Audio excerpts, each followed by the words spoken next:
For the record, my name is Brian Worrell, District 4 City Councilor. I'm the Chair of the Boston City Council Committee on Ways and Means. Today is May 12, 2025. It is 10:04 a.m.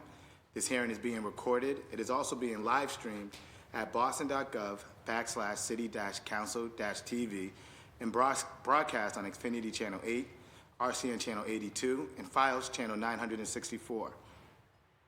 We strongly encourage residents to take a moment to engage in the FY26 budget process by giving testimony for the record. We will take public testimony at the end of this hearing. You can give testimony in person, here in the chamber, or virtually via Zoom. For in-person testimony, please come to the chamber and sign up on the sheet near the entrance. It will be taken at the beginning of this hearing following the panelist presentation. Individuals will be called on in the order in which they signed up and will have 2 minutes to testify. For virtual testimony, you can sign up using our online form on our Council Budget Review website or by emailing the committee at ccc.wm@boston.gov or by emailing Karishma Chauhan at boston.gov. That is KARISHMA.CHOUHAN. You will receive the Zoom link and your name will be added to the list. When you are called to testify, please state your name and affiliation or residence and limit your comments to a few minutes to ensure that all comments and concerns can be heard. The second way you can testify is email your written testimony to the committee at ccc.wm@boston.gov. And the third way is submit a 2-minute video of your testimony through the form on our website. For more information on the City Council budget process and how to testify, please visit the City Council budget website at boston.gov/council-budget. Today's hearing is on dockets number 0822 through 0830, the FY26 budget for the Planning Department. These matters were sponsored by Mayor Michelle Wu and referred to the committee on April 9, 2025. Today, I'm joined by my council colleagues in order of arrival, Council Flynn and also Council Murphy. We have also received 2 letters of absence, one from the Vice Chair of the committee, Council Pepin, and then also one from Council Braden. And I'll read the letter from absence from Council Braden into the record. It is to Council Brian Worrell, Chair of the Committee on Ways and Means, regarding the absence from hearing on dockets number 0822 through 0830. Dear Chair Worrell, due to a previously scheduled doctor's appointment, I regret that I'm unable to attend this morning's budget hearing on dockets number 0822 through 0830. Members of my team will be listening in to this morning's discussion, and I plan to review the recording. I kindly ask that you read this letter into the record. Thank you. Liz Braden, Boston City Council for District 9, Alston, Brighton.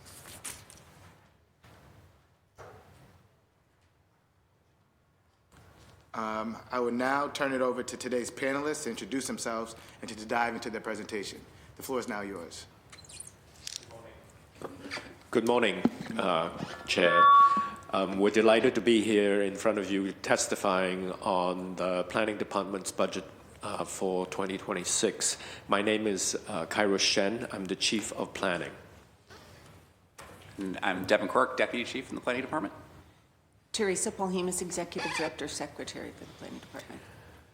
So we'd like to begin today's hearing with a brief presentation and gives an overview of the Planning Department's work. We'll start by covering the mission of our department, a brief description of the organization chart, and then I'll go over the work that we have been doing this last year. And then we'll finally spend some time talking about FY26 budget. So I want to start with just a mission statement by Mayor Wu. As many of you know, the Planning Department is a newly formed department, and it was formed in a way to transform the planning and development culture that our city has been practicing for decades. In this moment of need, we have an opportunity and an obligation to change how we plan for Boston's future. We're charting a new course for growth with people as our compass, a quote from Mayor Wu on January 25th, 2023. Our mission is to address our city's greatest challenges of resiliency, affordability, and equity. And we will take real estate actions and prioritize planning, development, and urban design solutions that further these priorities. We seek to build trust with communities through transparent processes that embrace predictable growth. The Planning Department's purpose is to develop comprehensive short and long-term plans for Boston's built environment, establish a consistent and predictable zoning code for the city, advance exceptional and inclusive design standards, provide predictability to guide development that is responsive to community needs, and plan for the effective use of public real estate.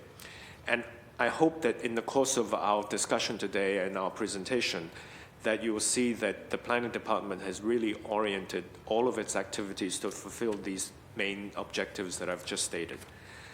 So I want to give the transformation that I mentioned earlier on that the mayor tasked us with. So the first is to change how we plan for growth. And within that mandate, there are several things that we've been working on.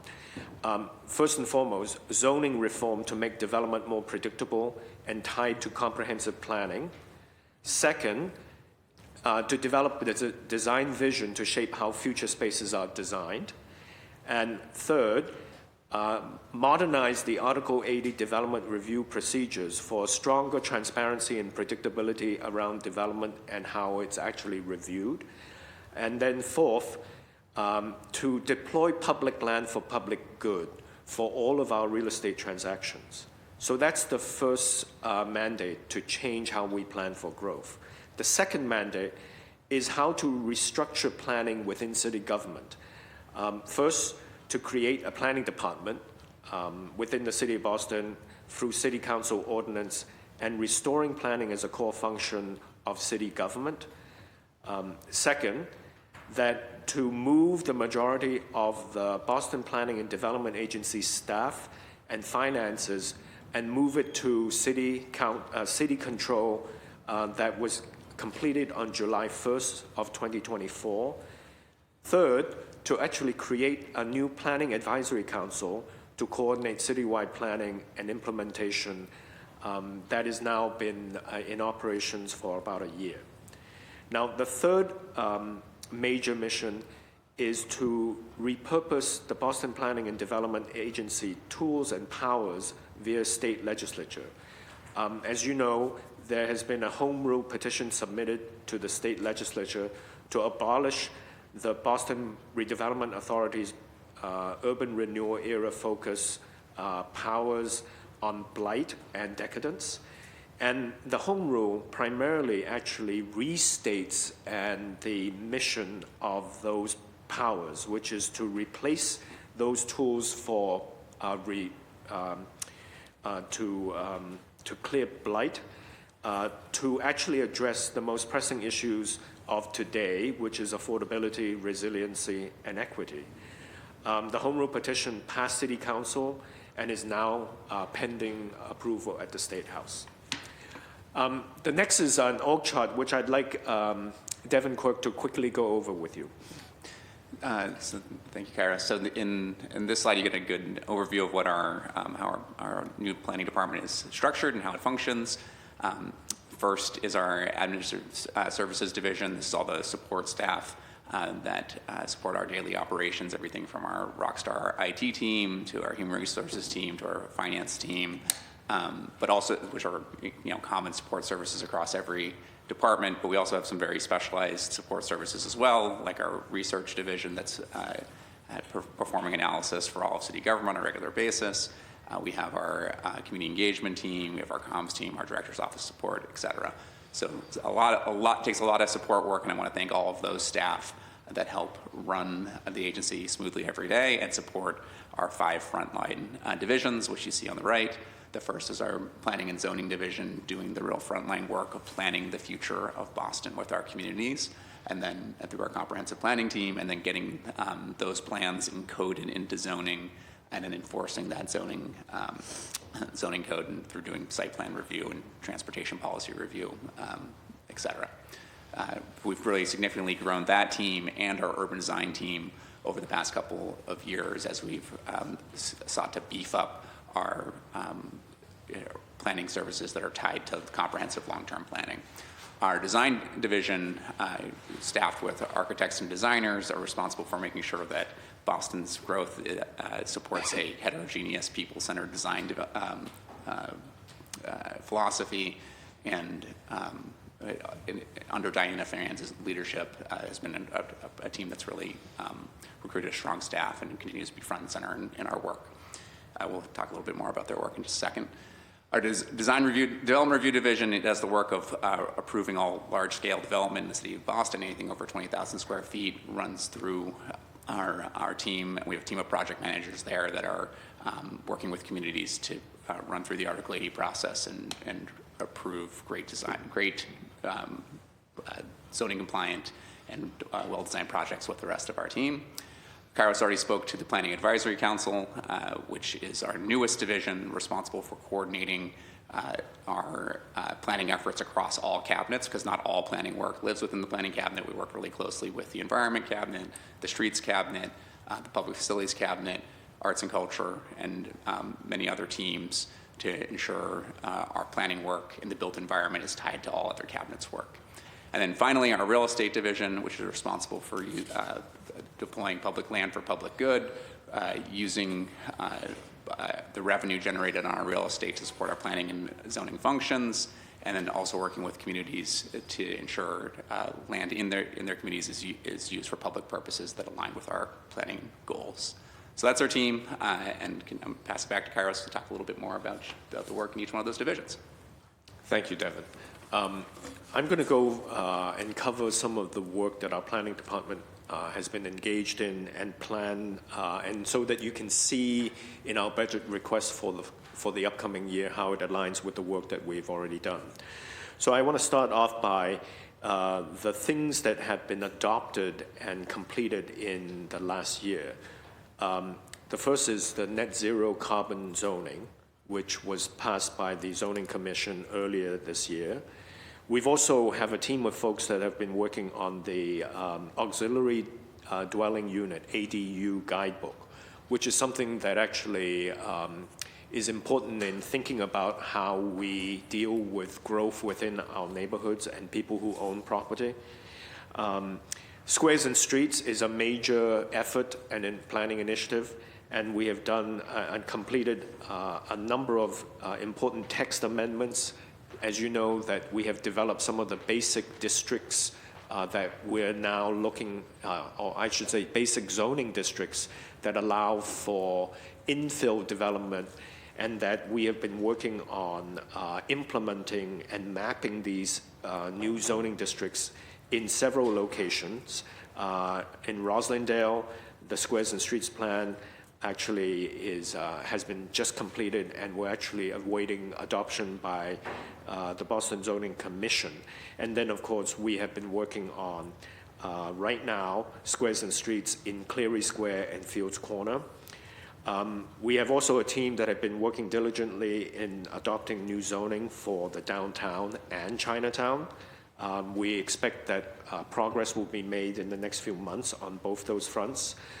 We also have a team of folks working in Austin, Brighton working on a community-wide plan.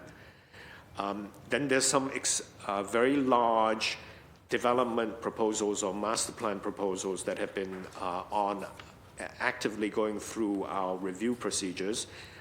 The Enterprise Research Campus over in Austin that is promoted by Harvard Austin Land Company.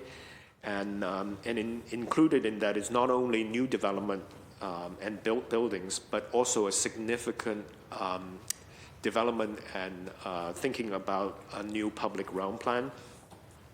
And then I've already mentioned that the ADU that we have been working on that completed, the guidebook that was completed, is now we're developing that into zoning in the form of neighborhood housing zoning changes.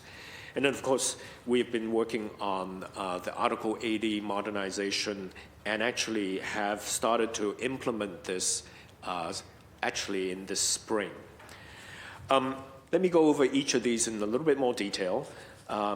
We've done some updates to the Boston Zoning Code. Principle of that effort has been the adoption of Plan East Boston and an East Boston zoning.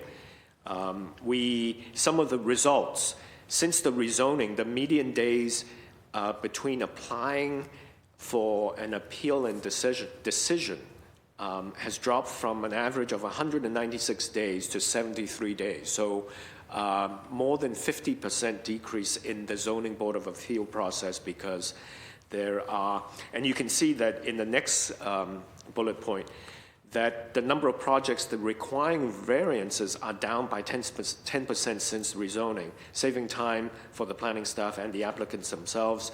The approved projects that are in fact going through our procedures have increased by 25% since rezoning. So the idea that spending the time and effort working with communities to update zoning is bearing fruit. Another place that we have rezoned is in the neighborhood Mattapan. After rezoning, the median days spent between applying and a permit issuance has dropped by 20 days. And the number of applications that are approved have increased from 61% to 91%. So much of this work in changing the as-of-right zoning regimen is beginning to bear fruit. Some of the work that we've been doing in the Urban Design Division have been people-centered design. We have been crafting and executing a beautiful human-scaled and inclusive vision for design for the built environment across Boston. And some of the things that we are working on under the design vision is to generate design principles, and from those principles develop design guidelines, which will then form the basis of our design review and actually be integrated in both the planning work and the development review procedures. We're very conscious of the fact that we have very distinct neighborhoods, and so the idea that we will be working and identifying the special characteristics of each neighborhood has been an important component of our work. And then we are also developing a database of community and cultural assets so that they can actually be integrated within this larger design vision. And then, of course, there are many case studies that we're putting together. Now, there are also a few other things that we've been working on. We've been talking about, and we actually have a RFP out. Or actually, we've just beginning to finalize that the planning consultant to help us develop a curriculum for Planning Academy, which is to elevate the knowledge behind all of the planning discussions that we've been having with the neighborhoods.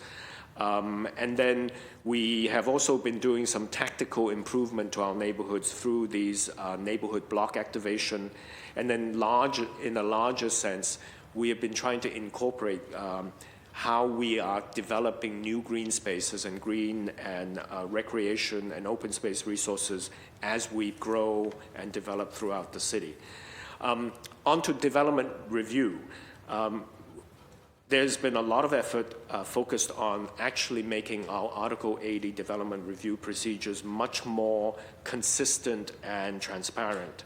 And this is an important part of changing that development culture we have for development in Boston by replacing an outdated and complex process.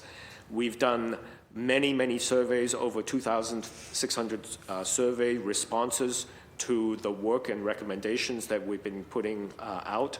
Our staff have conducted over 60 focus groups that are industry groups as well as advocacy groups to make sure that we are hearing from everyone. And this summer, the planning department will actually begin the early implementation, and then we're doing some cleanup of some of the actual code itself by going to the zoning commission. Just the core change are in three categories. First and foremost, more effective engagement. Second principle is to have more consistent standards. And then finally, much more and better coordinated review, especially internal to City Hall. Some highlights of the development review processes. I'm not going to go over except to just the details. that the top line number that you should be looking at is that almost 16,000 units of housing were approved, and the total amount of square footage that was approved by the Wu administration has been just over 40 million square foot. The real estate division, the principle here is that, as you know, the planning department is in control and has the custody and responsibility of a lot of publicly owned parcels. And the principle is that we would deploy this public land for public good. And a few examples of that, parcel R1 in Chinatown, which is a project that will now incorporate not only affordable housing, but also a new Chinatown Boston Public Library branch. There's also another example of Hollander and Hallworthy, which is at Garrison Trotter Phase 4, which is expected to break ground this summer, and it will create 16 affordable, together with 7 market rate home ownership units. And then, of course, the final example I want to share with you is the Welcome Home Boston Phase 3, which is a collaboration between Planning Department, Mayor's Office of Housing, and will offer city-owned land for development for family-sized condo units, and especially for home ownership affordable units. It often requires the basically land subsidy that's coming from publicly owned parcels. Another important cross-cabinet activity that we've been engaged in, especially with the environment team, has been looking at coastal resiliency projects implementation. Some of the examples, they cover all of our extensive waterfront. We have projects in South Boston. We have projects in downtown and the North End. We also have projects in Charlestown and East Boston. And much of this is funded through city capital. There's been, I think this council has been engaged in the funding of $175 million over a 5-year period. The last new department that was created when the planning department was created is the Planning Advisory Council. Some of the work, in addition to coordinating the planning activities that occur in different cabinets, some of the output of this last year, the Planning Advisory Council was the principal department that developed the anti-displacement plan that many of the community advocates have been calling for. We've also been working on creating a hub and spoke communications on the built environment. So there's been a lot of changes in the way several of the department's websites have been organized, so that if you're interested in finding out about especially public investment and how the public dollars are being allocated to the built environment, that's the results of the coordination that's been happening at the Planning Advisory Council. We call it the PAC in short, and it's also been engaged in helping to improve engagement practices and coordination. And then, of course, one of the most important things related to the better communication is making sure that residents can look at how plans are being delivered by the various departments of the city. A few highlights on how we're helping to take many of the residential projects that have been approved from the past years that have been held up by a tough capital markets and high interest rates. One of the most important things that we adopted this last year is creating a housing accelerator fund, which is basically the mayor allocated $110 million to fund this accelerator fund, 50 million of the 110 million are allocated and for market rate housing projects. This program will be run through mass housing and be a companion to the state's investment, a similar kind of equity investment in development projects that they call the Momentum Fund. I think there are many things that the planning department is involved in that sometimes, that can be controversial. one of the initiatives that don't seem to have any kind of controversy is this office to residential conversion. We have already had 15 applications that will generate 760 some units, over 20 buildings, and convert over 600,000 square foot of underutilized and unused office space to new residences, and bringing those properties that are that otherwise would no longer be contributing to the city's tax base to a new use, and really important to revitalize the downtown area. Now, that concludes my hopefully not too long summary of the work that we've been engaged in. I'm now going to pass it over to Teresa Pohemus to actually go over a summary of our budget for financial year 2026. Teresa. Thank you. As you can see in our FY26 budget, there's not that much change from last year. As you know, last year was the first year with a budget, so we had to do some right sizing in the contractual services line. We had budgeted the full amount of contracts versus the annual amount of contracts. So we right-sized that. Some of the projects included in that line item are projects that both Kairos and Devin have mentioned: Greening While Growing, the Planning Academy, and all on-call contracts for planning. That's my summary. Thank you for your presentation. Just want to acknowledge that Council Fitzgerald, Durkin, and Mejia have joined us. We will now go to public testimony. When you hear your name called, please state your name, any affiliation or residence. You have 2 minutes to testify. Before I recognize Lori Radwin. Good morning. Thank you for having me. Hello, everyone. Lori Radwin, Rosendale Coalition. You've heard from me before, so I'm going to change it up a little. I have a handout that I'm going to walk you through. So the first page is I don't have one. Do you have one? No.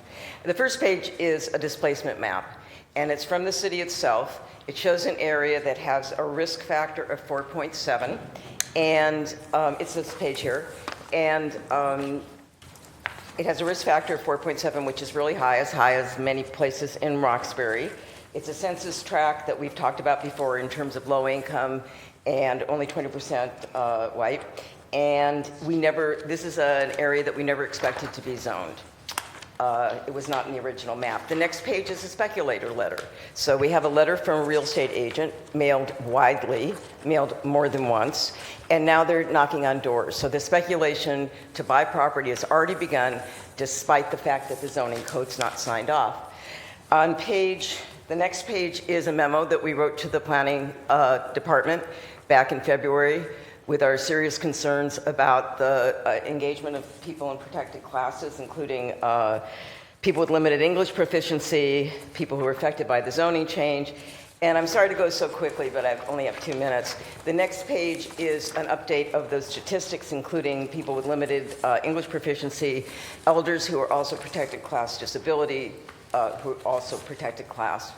The last 2 pages are face pages from a petition.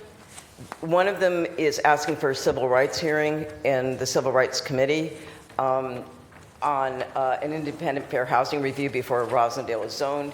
And close to 100 people signed it, and 99. And the second is asking the City Council to review the Squares and Streets program. 231 residents signed it. I think I've got 19 seconds. So what do we want? We want a fair housing review before zoning is put in place. We know from healthcare it's better to prevent harm than to have to repair it afterwards. And so it's a simple request. We're not saying don't rezone us. We're not saying we don't need to be zoned. We're not saying please don't put density in. What we're saying is we want the fair housing review that Dorchester itself is going to get before they're rezoned. Thank you for the time. Thank you for your testimony and your continued advocacy. I'll now turn it over to my council colleagues. In order of arrival for questions, starting with Councilor Flynn. Councilor, the floor is yours. Thank you, Mr. Chair. Thank you to the administration team that is here. I was looking at the FY26 operating budget, and that went down $3 million about. Or $2 million, $2.5 million. But is there anything in the capital budget? Is there a capital budget for that one of these slides might have a little bit more information? So the capital budget is on the EDIC BPDA side. So it's, Is that part of this docket? Part of this paperwork that you provided? I think the central budget office did provide capital allocation from the city and also our capital spend on the BPDA side. So we have some projects in both categories, some that we were funding ourselves on the capital budget and some that we do derive city funds for. But is the capital part of this budget that we're going to vote to approve? so there are certain projects that have been funded through the capital budget. I think there's 2 new ones this year. One is for Sail Boston 2050. Actually, that may be the only new project. Additionally, there are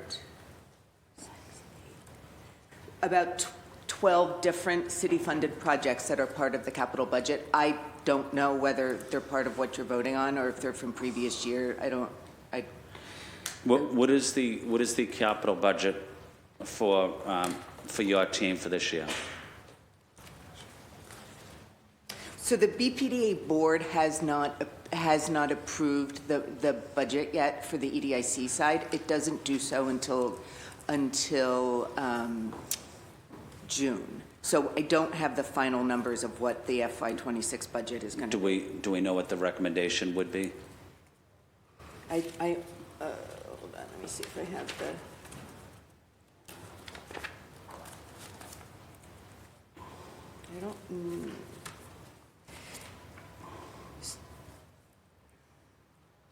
I don't. I can get it for you. I don't have it right now. Okay.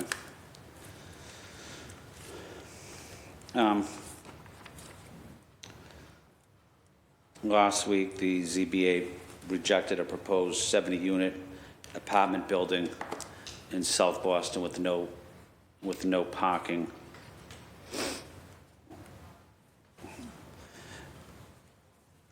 Building these tall buildings without parking, especially in a community like South Boston when they already have a parking crisis, doesn't help the situation and doesn't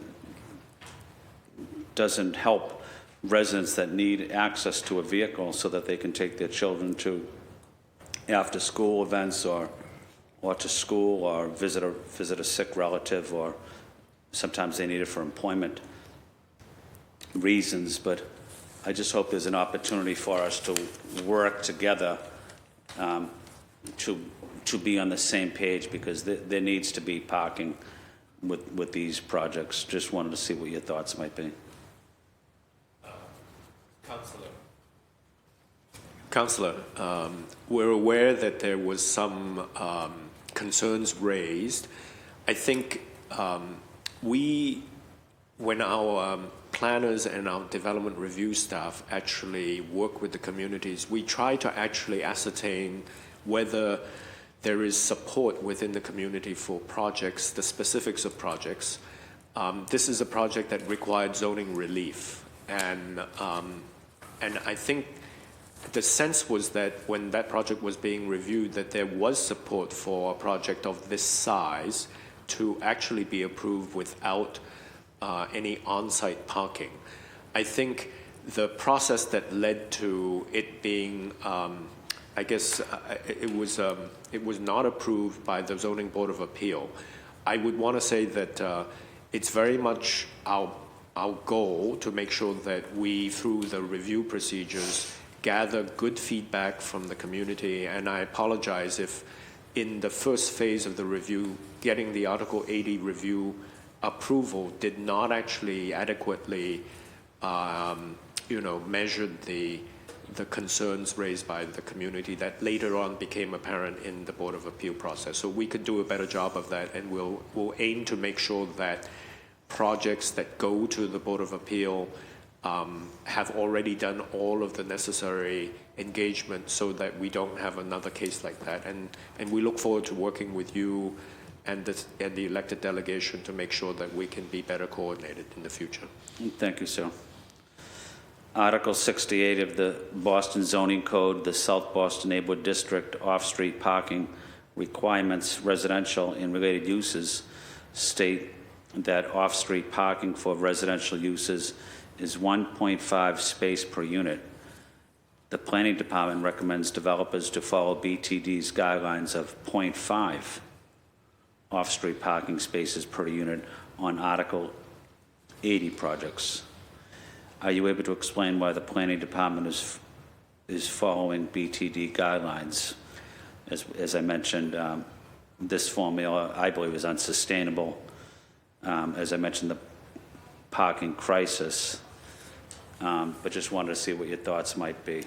So this is a case where zoning reform is really the reason why it's such a big part of the planning department's work going forward. And I think in my presentation at the beginning, you can see that it's already a very significant part of our work, which is to align current contemporary standards that are best practices for urban environments with a zoning code in many cases that is registering the kind of expectations from a different era.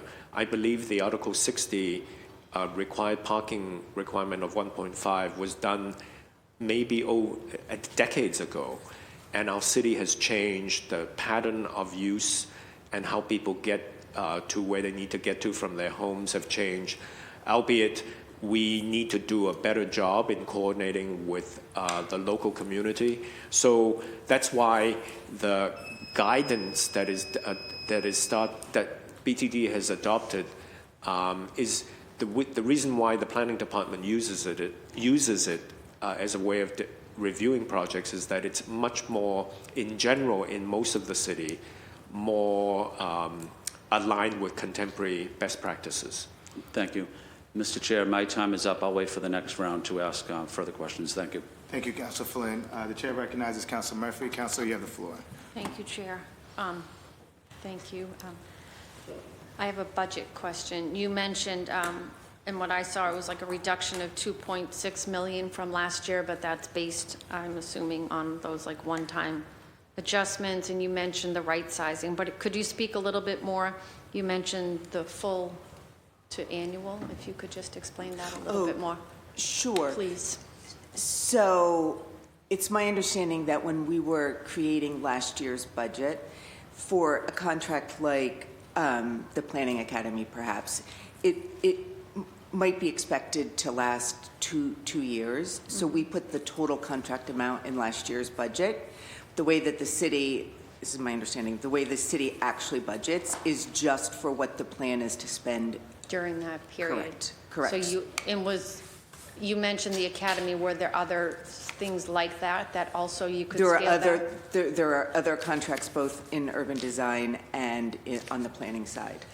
Are there any reduced contractual services, or it's just that you're only budgeting for the proper time period? Correct. Perfect. Okay.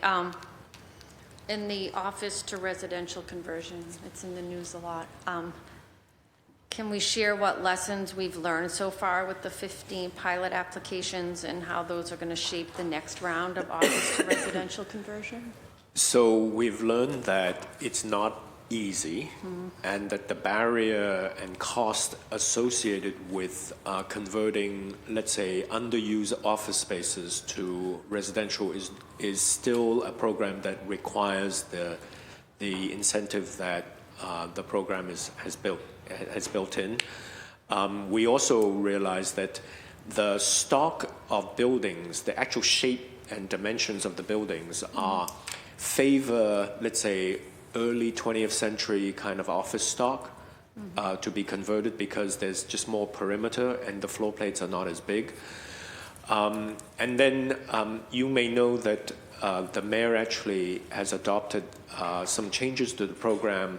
The most important was actually to begin to actually allow private building owners and developers to, if they actually have a master lease with institutions or that student housing that are developed privately would also qualify for the incentive program. And that we've also know that there are some large employers that are interested in converting some offices into units for their own workforce. And if the workforce is getting essentially a subsidy and falls within a kind of what we call AMI criteria, somewhere between 80 to 120%, then those would also qualify for the incentive program. And I think that ties into, like, how will the department ensure the long-term affordability of the 140 units that are being created, the affordable units through this? Yeah, so there's a required inclusionary zoning. For small projects at 17% and for projects that are larger at 20% is required. It's a baseline requirement for all of these conversion projects. Okay.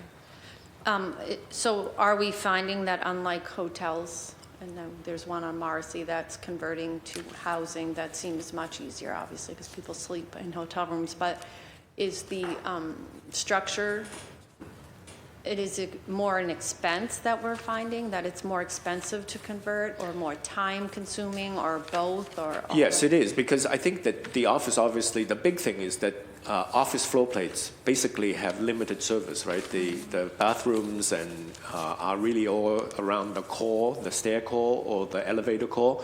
And when you actually create new units, you have to bring in a lot of vertical chases and in order to make it work. In some cases, the egress requirements are very different. And obviously the quality of the exposure to daylight, all of that limits what can be converted. The hotel floor plates tend to be more compatible, although it's not always ideal, depending on the time when the hotel was built. What would be the distance from the central corridor to the building edge is still a little bit smaller. So you imagine that if you walk into a suites hotel, that's deeper. And so if you were converting a previous suites hotel to residential, it would be probably easier than let's just say, a limited service Howard Johnson's, for instance. Yeah, it's different. Yeah. And ISD and the fire department are obviously part of all these conversations, correct? Yes, very much so. Okay. Yeah. On the neighborhood planning and anti-displacement, how are we working to ensure that these planned neighborhood initiatives like Mattapan, East Boston, Charlestown are including an anti-displacement strategy? And what goals or milestones are attached to the Planning Advisory Council's work on anti-displacement? And how will they be tracked publicly? So we publish the planning department through the work of the Planning Advisory Council actually released an anti-displacement plan 2 months, maybe a month and a half ago now. And what that does is that it identifies all of the programs that already exist and additional programs that we hope to be adopting in the near future to address displacement. One of the most important things, I think people generally think most about residential displacement. One of the things that this plan identifies is that commercial development displacement is also one of the big concerns. I'm hearing a lot about like the small businesses Yes. are concerned, not just residents that may live Yes, nearby. and in particular, that's something that this report for the first time puts together. And obviously, it also identifies some baseline expectations for developers and landowners to make sure that they understand that when they go through thinking about development, that thinking about the impact on the existing use and character of that land and existing buildings is an important part of their consideration. Thank you. Thank you, Chair. I'll wait till my next round for more questions.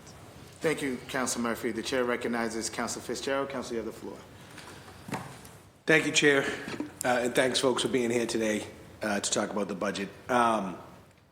Obviously, last year I was adamant about being against the change to come under the city and willingly put yourself on the chopping block, so to speak, right? So I just want to talk about some of the numbers here and making sure that this transfer was actually revenue neutral for the city.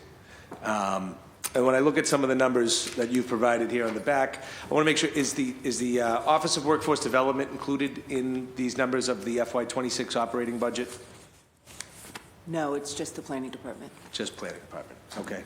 And is the Office of Workforce Development still under any branch of EDIC or planning department, or is that separate now?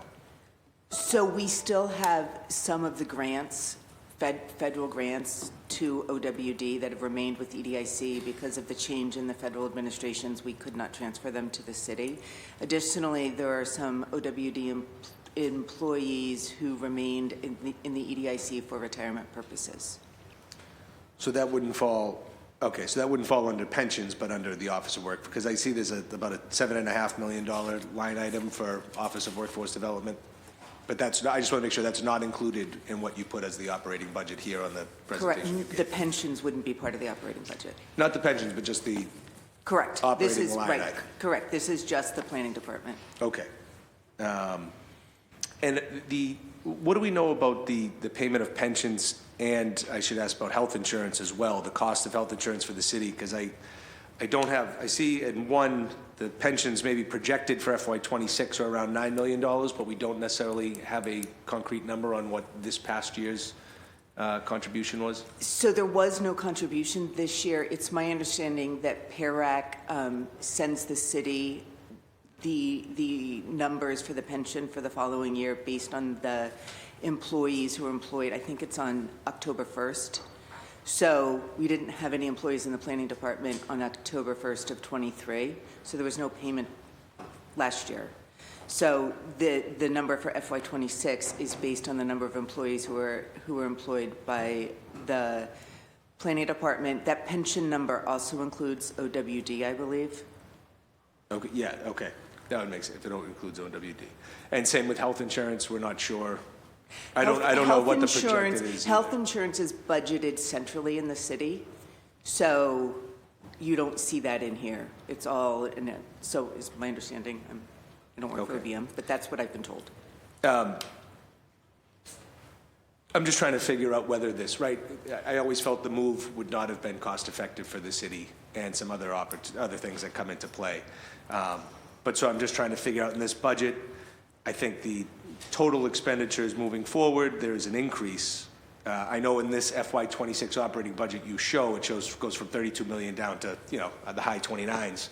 But I believe with the Office of Workforce Development included in there, as well as pensions and health insurance, that the total transfer is going up this year. So the operating budget is just the operating budget. Then when we get that financial transfer amount from the city, it includes the pension, it includes the centrally budgeted costs such as healthcare and whatnot in that number. So if and when we know these numbers, do we feel so far that this transition has been a neutral cost or effectively? It's been a neutral cost to the city, correct? Okay. Staffing numbers, I believe staffing numbers went up. Last year we had about 222 staff. This year we're up to 235 for FY26, or at least proposed 235. Where were those staff added? Do we know exactly? So it's the process when an employee on the EDIC side leaves, then we need to move that position over to the city. So that is one way. Additionally, we had a number of unposted positions at the beginning of last year. So those numbers, as we've hired, have continued to increase. Okay. There are about 60 EDIC employees remaining for retirement purposes. So you can expect that over the course of the next several years, that as that number goes down, as those employees trade out, that the number of city employees will go up. So we will eventually go up by 60 employees on the planning department side. So even in real estate department, a lot of EDIC, as they leave, the newcomers will come on under the city, Exactly. not Correct. under EDIC. Exactly. Okay. But it's cost neutral because then the costs of those employees will be moved to the city. Gone side. from EDIC. Yep. No, understood. Thinking about some of the things you talked about in the development review piece of this, the effective engagement, I see that it says the forming an advisory group. Is that for each project, or is that an overall advisory group representing the city that would look at all projects? So one of the proposals under effective engagement was to change the IAG, which is Impact Advisory Group, which is only form and then the purview of the IAG is for that one particular project. So the idea was that we would replace these one-off IAGs with what we call CAT, which is Community Advisory Team, which would have would have a term. And that the idea would be that community members that have a broader sense and understanding of the continuity of planning and development projects, that they could actually look in a more than one project perspective at the community benefits and mitigation, as well as how public investment in implementing the plan elements would be coordinated. Now, that particular component, the CAT proposal in changing IAGs, did not get, let's say, consensus in the feedback that we got through the many engagement processes. And I think that we are continuing to look at that to see whether the issues that have been raised, which is that I think that the idea is that the Planning Academy would be a companion with the adoption of these kinds of larger purview neighborhood teams, so that the people who are serving in them, as many, in some cases for multiple years, actually do have the knowledge base to understand sort of the various complexities of implementing plans and private developers' investment into these kinds of projects. Would these be the folks from the Planning Academy? You look to almost advance them up to the CAT team? Yeah, so the idea would be that Planning Academy would be open to residents, but that it would be a sort of like a planning degree, if you can think about it, so that they have credibility not only because they are engaged in the community and their activism, but also because they have the knowledge and sort of commitment to serving multiple years, so that they can see and be advocates for long-term planning. Understood. I appreciate the time. Thank you, Chair. Thank you, guys. Thank you, Council Fitzgerald. The chair recognizes Council Durkin. Council, you have the floor. Thank you so much, Chair, and thank you so much to the Planning Department for being here. Chief Shen, I always enjoy our conversations. I promise to go slightly easy on you today because we're talking about the budget, but I'll just say that I think our city could be doing more to highlight the fact that development is the economic driver of the city. And I think one thing that we've talked about, I think that we do need to, within the planning process and within the development process, actually put into numbers the tax revenues on each development project if approved. It's hard for community members to see the benefits to development when we aren't highlighting them ourselves. I do understand that, change is hard. Communities often, I represent a couple of neighborhoods that are set in time, and we love that. And then I represent a lot of neighborhoods that are a lot of changes happening. And so getting to see the mix of both is something that is very unique to District 8. Last year, we hosted the Austin City Council here, and they were talking about some of the reforms that they've undertaken. They are a city that is just talking about building out their transportation network, and yet they don't have parking minimums. So I guess I said I would take it easy, but my first question is, I have parking minimums in Mission Hill, Fenway, Beacon Hill, and the West End. So my first question is, are those parking minimums appropriate when we have civic leaders sending letters like the Fenway Civic Association sent to me saying that they would never decide a project based on how much parking is there. And I think that's a 0.75 parking minimum in the Fenway.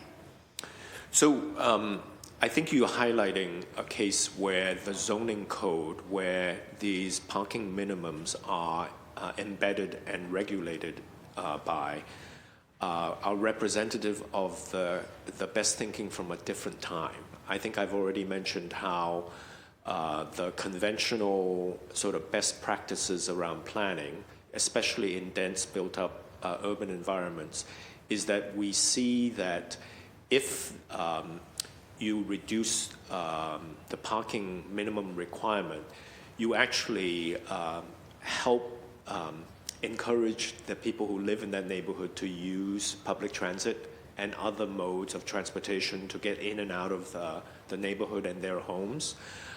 We also know that there's limited capacity in our roadways. So I think the conventional wisdom or the best planning practices is to actually generally not have parking minimums, but work on these parking ratios that would be thinking about how to have people switch modes of transportation. I think I've already mentioned that part of the reason why we need to do zoning reform in these neighborhoods and address these sort of inconsistent requirements between one neighborhood and the other is to really bring that part of the code up to contemporary standards. Well, and I think when I've been talking to people that are in the development world, they are terrified of parking maximums. They actually are worried when they're building lab or other. We don't have parking maximums in the city of Boston, but we kind of do, because in every development process, there is a conversation with the Boston Transportation Department about how much parking should exist on a project for it to be sort of within what the city wants to see. So I do think this is a conversation that we will and we shall have fleshed out in the Planning, Development, and Transportation Committee this year. I just wanted to make sure that I didn't not ask it, because I do think it's very important that I reaffirm my own interest in having this conversation at the city level. And I think you obviously have a lot of experience with other MIT professors. So I'll just say that I know there's an August 2010 report from MIT from Albert Saez, if I'm pronouncing that correctly. Scythe. Scythe. Yeah. Okay, got it. Yeah, we were having a debate in my group chat about this, about how to pronounce his name. Shows that Boston has the most restrictive regulatory regime in housing for over 120 years compared to other major American cities. I'd say that was 2010, so hopefully in the past few years we've made some progress. But given the production numbers over the last 15 years versus other cities, it's safe to say this culture has continued a bit. How can we change the culture and mentality around regulatory restrictions on housing productions that is multi-generational? And I think it's really important that, because we've had clearly generations of lack of really making things happen, and I'd say that the planning department, the BRA, and all of its former have been part of trying to change this culture. What can we do now that the planning department is underneath the city to change this culture of outdated zoning? And in terms of squares and streets, and how would you say that that's going? I think that we've made good progress with squares and streets. I think what you're talking about is really the kind of culture that we started actually probably 4.5 decades ago, where there was a sense that in order to have better control of what gets built, that the process and the method was by downzoning the neighborhoods. So during I would say the 80s, there was a systematic way of the BRA at the time to downzone the neighborhoods and also add additional, in some cases we describe them and they're adopted as overlay districts that are additional design considerations and so on. And what that did was that it sort of had every neighborhood tailored to the political times at the time when the zoning was being adopted. And I think that it's made for a very confusing set of regulations. And so what we've been embarking on has been to try to standardize the zoning districts and apply them and map them in each of our neighborhoods so that it both refers to something that is, for lack of a better word, universal ideas and density levels that then get mapped in a very strategic and a sensitive way to each of the neighborhoods. So in terms of how we can change, I think being part of the city department and having a much more robust engagement with the community and with this council, we're hoping that the work that we do that engages the neighborhood, that talks about the benefits. I think you started your comments by highlighting for everything that we do how development actually directly benefits the operating budget of the city and the tax base, and then talking about trade-offs, which is that when we provide more transparent as-of-right zoning, the benefit is that the time that's required to get projects built in the neighborhoods will be significantly reduced. It also requires us to engage the neighborhood and the impacted parties earlier on and say, instead of thinking about each individual development and project, that we think about the neighborhood's growth over a period of time, and that actually, so that we can see how each of these projects add up and how public investment in capital projects can also add up together with the private investment. So I think we're looking for, the whole point is that the planning department is now much more engaged with the city sort of administration and operations, and so that in addition to the mayor's support, the support from this council and other elected officials would be very helpful in, making this culture change. And I just want to make sure that the planning department moving underneath the city does not stifle development and investment in our city. I think it is really important that that the planning department be the final say, in my opinion, on issues that are directly tied to development and planning. And so you definitely have me as a partner in that. And I'll just say that what's good politics isn't always what's good for the city. It is very easy to get up at the BPDA board and oppose a bunch of projects that directly benefit our city financially and directly benefit the future growth of our city. And I think we do need to have a moment of reckoning in terms of just making things happen and making sure that our city grows, and that I think the mayor's state of the city and her first state of the city said that she wants the population to grow up to 800,000 people. I think that would be an incredible feat, and I think that's something that the planning department needs to plan for. Thank you. Thank you, Councilor Durkin. The chair recognizes Councilor Mejia. Councilor, you have the floor. Before I dive into some specific questions that I have, I'm curious. Chief, you had mentioned that in some of the development projects that, and I just for clarification's purposes, that when, let's say, for instance, a lab or a big corporation is coming to town, that they would be building workforce development for their employees? Is that? No, let me just clarify. I think that what we said was that for the office to residential conversion program, we had not we was primarily thinking about sort of the proponents of these projects to be the actual owners of these office buildings, or that they're engaged with a developer just for the purposes of converting to rental residential. What we discovered was that there are some large employers that are now challenged in recruiting new employees or keeping existing critical employees, that they have housing challenges, and that we thought, hey, this would be great if we expanded the program so that these employers could actually be partnering with building owners or developers of office to convert to residential, that partnership in the form of a long-term master lease for the purposes of housing their own employees, the developer will also get the benefit of the incentive that the city is providing. Yeah, so thank you for that clarification.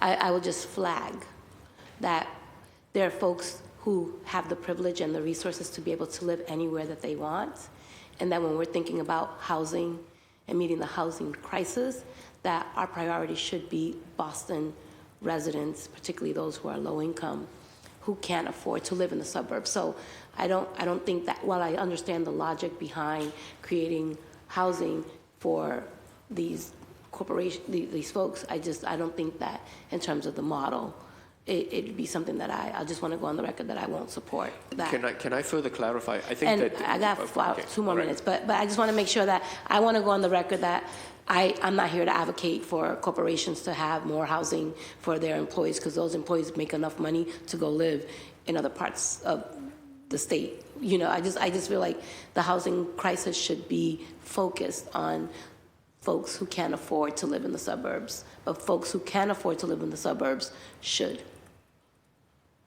We agree with that. Okay. It's just that I think that we were thinking about some of the hospitals and that have low-wage workers that are struggling to actually keep their residency in the city, and that the requirement is that essentially these units that are being converted that have the benefit of the incentive are actually addressing lower income. And we're not thinking of the kind of corporate sort of high-income employees that I totally agree with you that can live anywhere. That's right, because, you know, we're not here for that.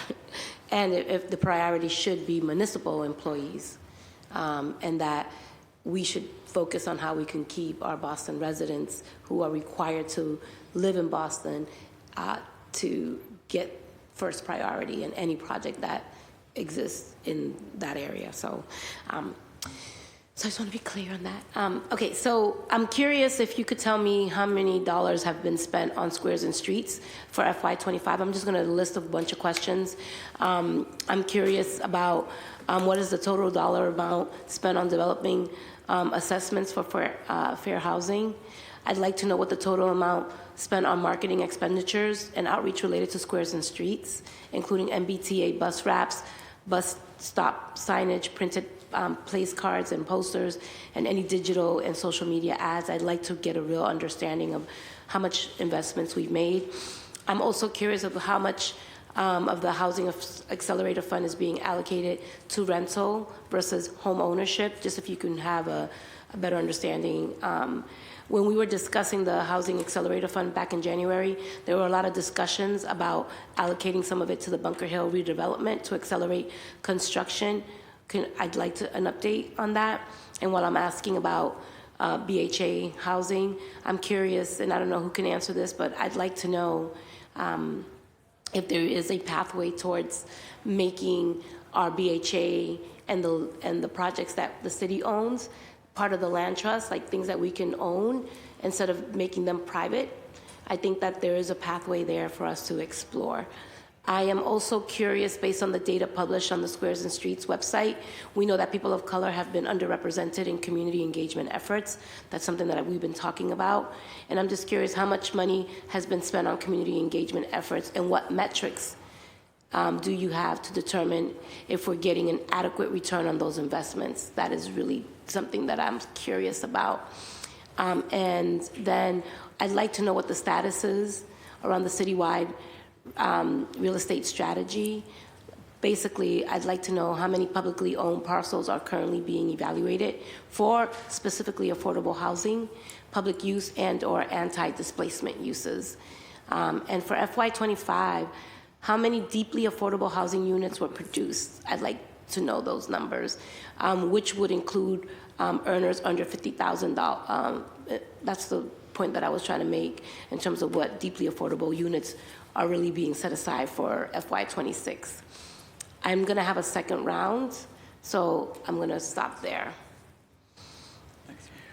So these are... And I have 48 seconds, so... So there are... Many of your questions have actually very specific numbers and so on, which we do not have in front of us right now. So Do you know why we don't have those answers in front of us right now? if I had, Because there's a budget hearing, right? No, I agreed. I think that if we had received specific line item questions on how much we spent on each of these particular efforts, I would have had our staff prepared for it. So I apologize for not having seen that. We have been doing some, Jeff Thomas from our office have been trying to engage each of the councillors to make sure that we had at least if there were specific questions prepared that. May I Okay, so I have a question request- that you should have an answer to. The FY26 budget reflects a 1 million reduction for planning and zoning and development review. And can you explain what accounts for this reduction and what deliverables such as rezoning, completions, timelines, reductions, compliance, reviews can the council expect by the end of FY2026? So Teresa will take this question. So the reduction is due to a right sizing of the budget. As you know, last year was our first year budgeting with the city. And when we worked on the contractual line, we included the full cost of a contract versus the annual cost of a contract. So in the process of working on the FY26 budget, we have right-sized that budget, which is why we see the reduction. And have we racially, from an equitable lens, have we also right-sized the amount of contracts and opportunities for people of color? So as you may know, the planning department has an equitable procurement team that is actively working both on contracts that go out on the EDIC BRA side as well as on the planning department side. So we are always working on more inclusive. Yeah, and I'd like Thank you, to Councilman Mejia. advocate, There'll be Councilor another Chair, second that round. some of the questions that I did ask, we still have until 1 o'clock. So it would be great if you could get some of those answers while we're still here in session. And then I'll have a second round of questions. Thank you.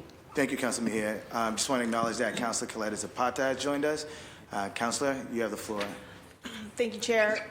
Thank you all so much. I apologize that I was late, but I have been listening in and just wanted to follow up on a few things, go back to my district in particular. So we'll start with East Boston, the slide, and then coastal resilience, and then a few operational questions from the transition from the BPDA to the department. So with the updates to Boston zoning code in East Boston, it says here that the appeals decision after rezoning has dropped from 196 days to 73 days, which is great. Do you have an idea generally of what sort of projects are coming down the pike that your team has recommended to the ZBA that passes, right? Because we've seen a lot of projects that don't fit the new rezoning, and I've talked about this for so long. And I'm working with the I want to say the operations cabinet, Dion's camp, which one that is, and Commissioner Del Rio, to better understand why some of these projects are getting approved, even though they don't fit the zoning code. There is a layer of it, though, where the BPDA team, my understanding, has come in and said that some of these projects should be approved. So can you give a general idea of which, of what sort of projects they are, and then why we're getting a recommendation from the planning department that they also be approved, even though they don't fit this new zoning code that we wrote over 5 years? Can I pass this on to Devin? Yeah, happy to. So, as you know, Councilor, first, I should mention that the ZBA is an independent body and it makes its own decisions as quasi-judicial, and our role as planning department staff is to provide a recommendation, and they can take it under advisement and grant it or not. In general, our approach has been to recommend projects for approval that are in line with the planning and zoning that we have done. So if something is wildly out of whack with the goals of Plan East Boston and the zoning we wrote, we don't recommend it. However, you can't write a perfect zoning code, right? There'll always be like dimensional restrictions. We wrote a lot of our zoning with the theory that most lots are square, but there's some lots out there that are not square at all, and therefore a variance may be reasonable to achieve an outcome that is appropriate on that parcel. So our staff take everything they've learned through the community engagement process, through the planning effort, their evaluation of the zoning code, and then deliver a recommendation to the board, and the board can accept that and take our recommendation, or they can go their own way. They don't always follow our recommendations. They do make their own decisions, and we do track how often our recommendations are adopted by the board. But I think one thing that's important is that we continue to do education of both community members and board members to what the intent of Plan East Boston was and what the zoning is, because what we had before, as you know better than anyone, was really just a runaway ZBA because as Kairos mentioned, the zoning was so downzoned that nearly every project that was in East Boston needed to go to the ZBA for a variance, and so we wanted to write zoning that could actually be enforced, and you can see that reflected in these numbers. For sure, and it was a welcomed planning initiative, right? Because there was neighborhood fatigue. They would go to these meetings and they would say, we don't want this, we don't want that, but we do appreciate growth where it makes sense. Yeah. And so this was supposed to provide that predictability and stability for residents, and now they do. There's neighborhood fatigue where it is almost like a disillusionment in the process because we had just gone through this planning initiative and they helped to write these rules. And so that's why I wanted to get a sense from all of you, what if we were supposed to receive certain guidelines, I think last year, and there's been a shift in leadership. Thank you, Kairos, for your leadership so far. We were supposed to get a series of guidelines, right? If there was a project that produced X amount of affordability, or if it had to do something with parking, or there was a way in which we said, okay, this actually isn't that bad, even though it doesn't fit within the zoning code, there would be a system in place for the planning department to say, okay, this meets this box, this meets this qualification, and so therefore we're going to recommend to the ZBA that this should be approved. We never got those guidelines. Is that something that the planning department is still willing to do, or at least provide, so again, another layer of predictability that if a particular project doesn't necessarily meet the zoning code, if they provide X amount of affordability, and that's just one example, there could be another long list of things, but is that something that you all are willing to still do? Yes, that actually, it's a very good suggestion, and actually I'm beginning to see just in my few months back that there is a desire amongst community advocates as well as elected officials who have wanted to see sort of if a variance were to occur, what are some of the criteria beyond the sort of legal criteria that requires a variance. So it's a good suggestion. I think that you should know that I'm at least aware of one map and text amendment in East Boston since my return. So the other thing is that we recognize that the zoning on rezoning process is not a one and done kind of see you in 25 years. One of the ideas and commitment that we have made is that we will continue to review zoning, that even new zoning that's adopted where we haven't found, where we've gotten more information and more engagement, and actually some of these projects going through the new as of right regimen, that if we need to make changes, we will, and we need your help in making sure that these amendments can continue to make sure that the code is up to date. And has there been any internal conversations about trying to reflect CFROD in Article 25 in Plan East Boston, because that was something that was missed and it's almost being utilized like a loophole? I don't know the CFROD because that was adopted just before I came back. So I think you, Devin. The issue is, I think there was just an honest misunderstanding between community members as to what the elevation we were using as the base elevation when determining height, because a lot of the discussion in East Boston was about the appropriate heights of buildings that would be enforced going forward, but the base height we use is the 2070 flood elevation. So, and the theory being that we don't want new buildings to be getting constructed that will be below a future water line. We want them to self-protect while we're also working on all the projects that Kairos mentioned to protect the entire district. So that's the base elevation, which does mean that if community members who were participating in that conversation thought that the base elevation was existing street level, then the projects are taller than that because it's about 7 feet difference because of that. Yeah, that's been brought up to me by folks that live in the Harborview area. They did not, it was not something that was brought up in conversation to them, and so they're coming to me now asking for CFROD to not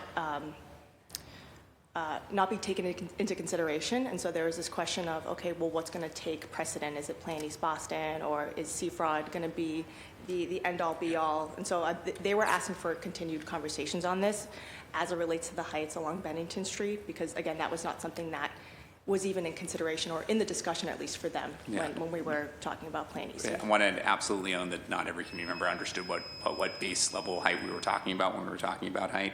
That said, we do have a clear priority, which is we want to ensure that new construction is not built below future flood elevations. So CFROD is the base height in Plan East Boston, and we should do a better job of educating everyone as to why you might see a building that is slightly taller than existing street level, depending on where you are. Obviously, if you're in lower areas, CFROD matters much more than on a hill. CFROD doesn't matter at all. But that is the rule. The rule is CFROD is the primary elevation. I know that's my time. I do have more questions afterwards, but would love to talk about change of use, maybe on first floor in CFROD. Thank you. Thank you, Councilor Kaleta-Zapata. Just want to thank my colleagues for all their great questions, and then also thank the BPDA, the Planning Department, again, for your work and your research and how important it is to making sure that Boston creates a more streamlined and equitable building process and building the housing and infrastructure based on the demand that is needed. I'm going to piggyback off of Councilor Mejia's question around procurement. There, in the RFIs, you mentioned insurance thresholds, which are expensive for small business to carry, submitting a physical bid as opposed to an electronic submission, and needing additional time for proposals so busy small businesses owners can put one together for a competitive big package. Could you talk to me, like, have we addressed any of those? Have we lowered insurance thresholds, or have we moved some submissions online? Can you talk to me about any barriers that have been reduced, and then also what outcomes have been achieved based off the Equitable Procurement Initiative? So I know that we were talking about reducing insurance requirements, and I know that our real estate teams, I think you're mostly talking about the real estate procurements on the BPDA side, perhaps? Right. Yes. Is that what we're talking about? The real estate team was working with the finance team to work with our insurer to figure out what the minimum insurance numbers needed to be, and I know that has been a work in progress. We do have an inclusive procurement dashboard for the BPDA, which I can get you a copy of, which shows the progress we've made in the last couple of years. As you know, a lot of the procurements that go on the BPDA side are maritime related because most of the property that the EDIC and the BRA own are at the water's edge, and that those procurements are very technical, and so it's harder to bring in contractors of color. But the inclusive procurement team is indeed working really, really closely with smaller firms to try and get some new people in for bids wherever it's possible. All right. I think I missed one of your questions, though. The other question was around any specific outcomes. So that'll be in the inclusive procurement plan. I'll get that updated for you. This is for Devin and the chief. Is oftentimes we hear from developers that it doesn't pencil out, right? Getting the 3 bedrooms in there, getting the home ownership in there, it doesn't pencil out. Does the planning department have a financial analyst on board to review? And I'm not sure if this is part of the process, any pro formas, or are we just taking them at their word on when they say it doesn't pencil out? It depends on the context. So the answer is yes, we do have both staff with financial underwriting ability, so does the Mayor's Office of Housing, and we have contracts that allow us to access that type of analysis. But when I think in the context of doing rezoning for our neighborhoods, we take financial feasibility as a major component of what we're discussing, and we share that information with the public around why the zoning that we want to advance, why it needs to be constructible, right, to make a difference.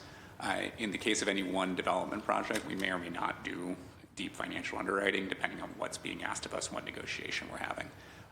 It is absolutely true that construction costs, both locally and nationally, have increased dramatically since the pandemic. The cost of materials, the cost of labor, and is making it harder to build housing in the U.S. right now. And the cost of capital probably being the biggest factor. If you look at the trend line in what is the amount of housing that is being built in Boston, it mirrors pretty much exactly the U.S. trend line in housing construction, which was really peaked right after the pandemic, and it's fallen off sharply since then. So we've been doing work, and thanks to you and the council's leadership on this, to help bring down the cost of capital. That's what the Housing Accelerator program is all about, in order to help projects pencil in today's environment. But that's a short-term accelerator. Ultimately, to add housing and to build new construction of any use in Boston, it needs to work in a purely market sense. So we're aware of the issue. We've studied the issue. In any particular development, we may go and study it directly. If they're asking for accelerator funds, we're going to deeply analyze the financials of the project to ensure they actually need it. And we'll work with outside underwriters and mass housing to make sure that's the case. In other cases, it's more of just a discussion with the community. Thank you for that. And, oftentimes, like I said, in my neighborhood, we hear it a lot, especially when it comes to the housing type that we are advocating for as a district, whether it's, the 3 bedrooms, whether it's the home ownership. So anytime that we can use all of our resources to push the developers to provide those, that type of housing, I would definitely appreciate and already appreciate, your collaboration on a lot of projects. Going to the Housing Accelerator Fund, can you talk about, where are we at on it? Has it jump-started? Are there any projects that are already in the pipeline? Yeah, so we worked with Mass Housing to advertise the program, received applications. We received over 15 applications to the program, so there's been significant interest. We are now doing financial underwriting for the first set of those projects, so we should hopefully have, within a month or so, the first awards. We do expect to award the full amount of funding by the end of the year. So I think you'll hear over the next couple weeks and months a steady stream of announcements about projects getting awards from both us and Mass Housing, and then getting them into construction. Awesome. And I think there's 3 sides of it, Yeah. right? Mass Housing side. Is there a private developer side as well that doesn't have to go through? I was thinking of, there's 3 different flavors of the accelerator program for us. There is the BHA side, which Councilor Mejia asked about. We can answer some questions on that. That's in terms of getting BHA public-private partnerships moving. There's the rental side. That's a partnership between the planning department and the city and Mass Housing. And then there's the homeownership side, which you've advocated for, which the BHA and Mayor's Office of Housing are taking the lead on. All right, so the rental side is still through Mass Housing? Yes. All right, thank you. I will now go to my council colleagues for the second round of questions, starting with Councilor Flynn. Councilor, you have the floor. Thank you, Mr. Chair. And I do know one of my colleagues wanted to push development without any community process in her comments.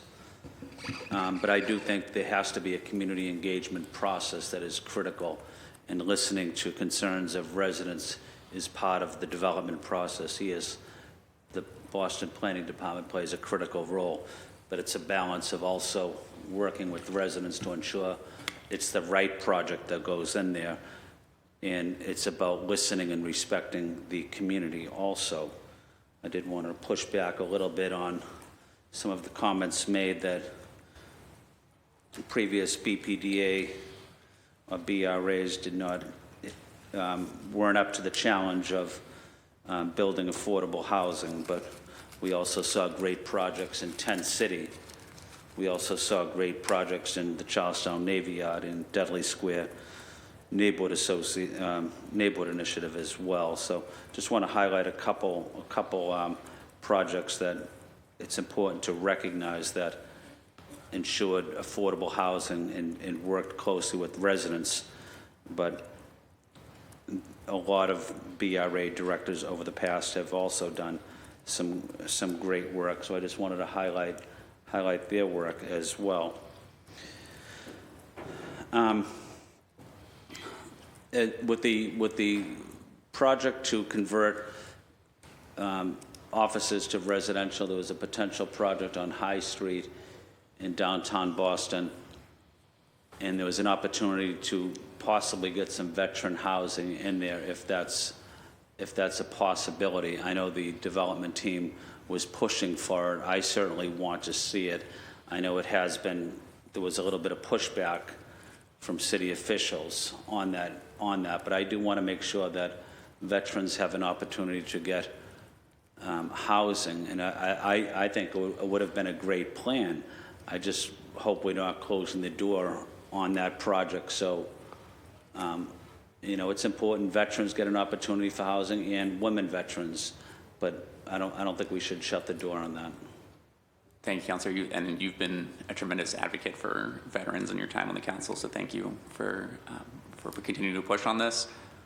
We're certainly aware of the request to prioritize veteran housing at that site, and to also connect with the federal administration on providing some project-based VASH vouchers to help low-income veterans be housed at the location. I think it's the availability of those vouchers that's the question, and if we can get those vouchers assigned to that project, we'd be in full support. So we're looking to do that. So you basically need specific vouchers from the federal government identified to support that specific project? Exactly. Okay. I'm actually going down to DC in the next 2 weeks on working with the Congress on veterans housing, so I'll certainly bring that issue up as well. So thank you for highlighting that. The impact advisory groups that you highlighted, Chief, certainly I think they have done good work throughout the neighborhoods, dedicated residents. Certainly we can streamline it and fix it, make improvements like any type of project or bureaucratic group. But the plan you have, I wasn't following it all that closely. The plan you had would be something different than the impact advisory group. Who would be appointed to it? Who would make the appointments to that type of advisory board? Who makes the decision? We haven't made any decision on that, and part of the additional work that we're going to do on the effective engagement component is precisely to try to be clearer about if we are to replace the impact advisory groups, how do we form these new, for lack of a better word right now, the community advisory teams, so that I would expect that elected officials and organizations that are active in the neighborhood would have a role in that. As you know, that the Nubian Square, the Roxbury Strategic Master Plan Oversight Committee is actually maybe a case study in a community advisory team that we're thinking about, which is that their role has been through multiple projects. They've recommended sort of the guidelines, development guidelines, and the actual RFP for the public land around Roxbury, and they review multiple projects that have come through. So in that case, as you know, that there are businesses, elected official, religious organizations, and community organizations all get to nominate members that then get appointed by the mayor. So all of these details are yet to be worked out. That's why one of the reasons we are not advancing and suggesting that in the near term that we replace the IAGs, which have worked very well. Right, I agree. I just want to make sure that whoever makes the final decision of who is being appointed is pretty much controlling the board. So that back to my original comment of community engagement, and the residents, in my opinion, have to be part of the discussion. Yes. Input, listening and respecting residents, and just dictating what is going to happen by city government, in my opinion, it has never worked in this city, and it always hurts us at the end. But when projects are good, it's about ensuring that the project is good, but also that the residents are supportive of it. And that's part of the community engagement, is listening to residents, respecting them, and understanding their concerns, because they're after all the people that live next to the particular development. Mr. Chair, my time is up. Thank you. Thank you, Councilor Flynn. The chair now recognizes Councilor Murphy. Councilor, you have the floor. Thank you. Thank you for answering a lot of my questions. I'm making sure I don't repeat any that may have already been addressed. But what's the department's strategy for prioritizing public land for public good? I know it was touched on a little, but what criteria are used, and how are the community needs factored in, either beforehand or once the community kind of hears what's decided, then sometimes they join in after at that stage? Yeah. And thank you. I think this is also one of the questions that Councilor Mejia asked that we didn't get a chance to answer.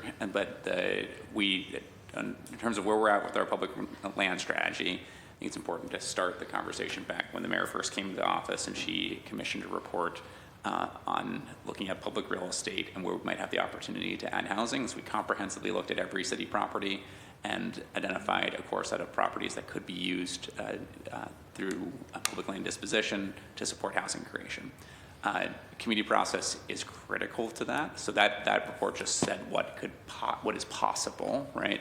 And then the next conversation is with the community members who live nearby to say, what's your vision for this property? And in some cases, the vision was not housing. It was public open space or a disposition for a more economic catalyst or small business creation. So we've done some projects in those categories. We've created a significant amount of new permanent protected open space. We're going to the board this week on a new public land disposition for a pocket park in the Garrison Trotter neighborhood. But adjacent to that, we also have awarded development rights to a developer who's going to build 15 new homeownership homes, and more than half of those at affordable income restricted levels. So at the macro level, we're now into the many thousands of units that we've been able to identify on public land. Some of these are at huge scale. A great example is the R1 parking lot in Chinatown, which Kairos mentioned in his opening statement, where we're about to break ground on a new library for the Chinatown community, and several hundred units of affordable housing above it, as a great example of what we can do at scale. Meanwhile, in the more residential, lower density neighborhoods of Boston, we're working on infill lots to create affordable homeownership opportunities. So lots to be proud of in that category. A lot of those projects require affordable housing subsidy to move forward, so we're getting them in line with the state and with our local resources to get them into construction. Is there a running record of completed or proposed on the website? It's not on the website. Our real estate team has that, and happy to get it for you. Don't have it offhand. Awesome, thank you. What steps are being taken to ensure developers follow through on mitigation commitments, community benefits under the new review standards? So, exciting new announcement in this category. So we have recently hired a new staff member, someone I think many of you know well, Chris Breen, to come back to the planning department, and his charge is going to be the proactive enforcement of community benefits agreements. Teresa and her team for a good long time now have been proactively enforcing all financial agreements. So if the developer owes us, the city, any money, we have a team of people who are responsible for ensuring those bills are sent and collected upon, and action is taken if the bills are not paid, and then we get that money out to communities. So we've gotten very strong at that over the past. Would you agree that in the past, once it was decided, you kind of stepped back Yes. Okay, if you could just talk through that, because I know when I met with you, we talked about a few of those projects where there were commitments, there were promises, and, or there were commitments that may not have been followed up to see if there were even proper commitments to be made. Will that be part of this? Historically, the enforcement of community benefits agreements that were non-financial, like an open space requirement, for example, or making it public access to a observation deck, those had been enforced through complaint, and then we investigate and then we take action. But we've identified the need to actually proactively investigate them ourselves, and that's going to be Chris's new role. Also, how long do people have? I know when I was advocating for the ramp to be properly installed at East Boston, English High, they were looking back at like a building that had been completed years previous, and that maybe they could tap into a community benefit, and So generally, the agreements, whether it's a cooperation agreement or a community benefits agreement, stipulates when the benefit is due. It is sometimes at building permit, sometimes at certificate of occupancy. It really depends on what's going on during the process. So in that case, was it a case you believe maybe that they hadn't really followed through on a lot of their community benefits, so they'd be willing, or this would be an example, because it was never something they thought they would use as a community benefit? So you're talking specifically about the handicapped ramp at English High, Yeah. correct? It's my understanding, and this is going back a year or so since I've talked about this, I think, that the developer did work with BTD at the time on coming up with some plans that BTD could build, and for some reason that those plans no one ever did anything with, and I don't now remember exactly what the issues had been. I know that the developer had spent like almost $100,000 With plans, yeah. And I'm just using that as an example of, just the process in general. There is a timeline, though, hopefully, that people deliver out, and then this new position would kind of patrol that. Exactly. That's exactly right. Okay. I know Mark McGonigal, he does a great job at community meetings and explaining to people that that is on the website, because I've looked, it's kind of interesting which projects, and also neighbors being a little surprised that a project, say like the Edison at the end of summer, had some community benefits that were going to be benefiting, say like Dorchester, or projects outside of the immediate neighborhood. So transparency is great, but then it also makes people realize. So is there any kind of constraint on where those benefits can? So generally, we do try and limit the benefits to the neighborhood.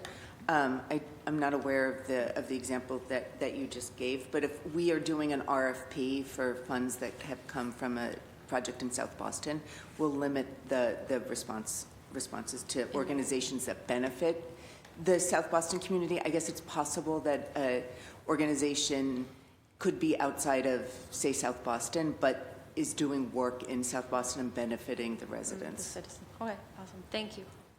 Thank you, Council Murphy. The chair recognizes Council Fitzgerald. Council, you have the floor. Thank you, Chair. A couple of quick questions, comments, and then a higher, tougher question for you guys.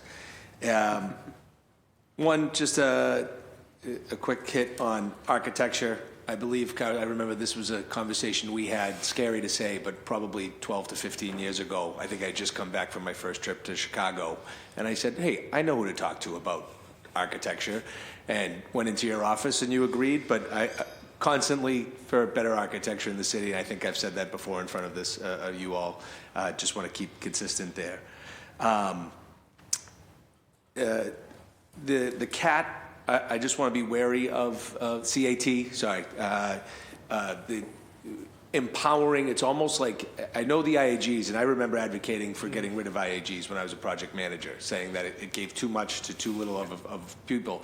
I worry this could be almost emboldening that to even a higher degree. And we have to be careful about what we put constituents in, the role we put them in, because it begins to be that they're almost playing the role of an elected official. And then you're going to wonder, you might not get as many people actually say, I'm not going to take that on. I'm not going to be on the CAT because I just saw what happened to the last term and the neighborhood ended up hating me, right? Or something like that. I just want to be wary of putting our constituents in the line of fire. As well as also just in building, even with the terms that come around, because you may get some folks that the only ones left that want to do it are the folks that are going to be quite contrary to the ones that we really want on there, right? So I know there's a lot of pitfalls and we can't predict the future, but I know you've thought about that, but just my concerns for the CAT. I think I brought up in front of you before as well, the Blue Bikes community benefits. In each project you guys put out in the press release, it talks about how much Blue Bike infrastructure each project is given. My concern there is that not every neighborhood or every area is concerned as the priority is Blue Bike infrastructure. And even so, if that Blue Bike infrastructure goes back into that specific community as well, it seems to me that could be robbing of a potential district community benefit rather than an overall city Blue Bike infrastructure. And so when I think of that, when I see those listed every day, I say, well, great, well, there could be a part of Dorchester that doesn't want the Blue Bikes and would rather that $10,000 go to the Leahy Holler Community Center, but the developer's saying, I gave my due. John, don't come asking me for that. I already gave to Blue Bikes. And so there's that sort of trade-off of making sure we're actually responding to the community. Lastly, this is the tough question, and I'll wait. It's sort of the high-level philosophical approach I'm taking, especially to this year's budget. We've got some abatements coming back from downtown buildings. We know as a city our fiscal standing is we're going to have to make a lot tougher choices. We're going to have to find out where to even this thing out across the board. I look at agencies such as the planning department. I see that I'm not completely sold. I'm honest, guys. I'm not completely sold on it. This was a revenue neutral transfer. I do believe it may have cost the city some money. We got to dig a little bit more deeper into that, and I'd love to hear more on that. But also with this increase in staffing, not sold on the revenue neutral. There's less output happening, and that's from things that are definitely beyond our control totally. But just thinking back to prior years where every project manager had 20 projects each. Now I think they're lucky if they have 4 to 5 each, right? And so our body is tasked with looking at, okay, we have to prioritize our city budget. And now we have to all work on what we think is the priorities, of course, but with our new powers, we have to look about where we're pulling from. So I look at the planning department and I see potentially cost the city money to come here. We're increasing our staffing. The output is, however, less. I'm not sure we need the level funded budget that they may have had in the past until things gear up again. I want this to be your opportunity using the rest of the time here to sort of discuss, convince me why when we're looking to pull, if I have something else that's a priority, right? Should I be pulling from the planning department to feed this? And what that impact may be on you guys. Yeah. Thanks, Councilor. It's a great question, and I think an important one. Hopefully, I actually have an easy answer for you. The costs that the planning department creates for the city of Boston are covered by the real estate revenues of the BPDA, chiefly DDIC. So while we're not in a growth mode, we're also thinking about, let's save for a rainy day. And I think that's the direction from the mayor herself. You can be assured that all the costs that are in the budget that you're looking at are covered by outside revenue. And the structure of the agreement that was executed between the city of Boston and the EDAC requires the BPDA board to cover those costs. If we were to dramatically cut costs on the planning department side, the revenues are still stable on the BPDA side. Thanks to you and many of the real estate team's work, those properties are still filled, those ground lease revenues are coming in, and they're a pretty reliable source of revenue. So we can feel confident that we're going to have that money next year. If we were to cut costs on the planning department side, that money would just stay in the BPDA's bank account.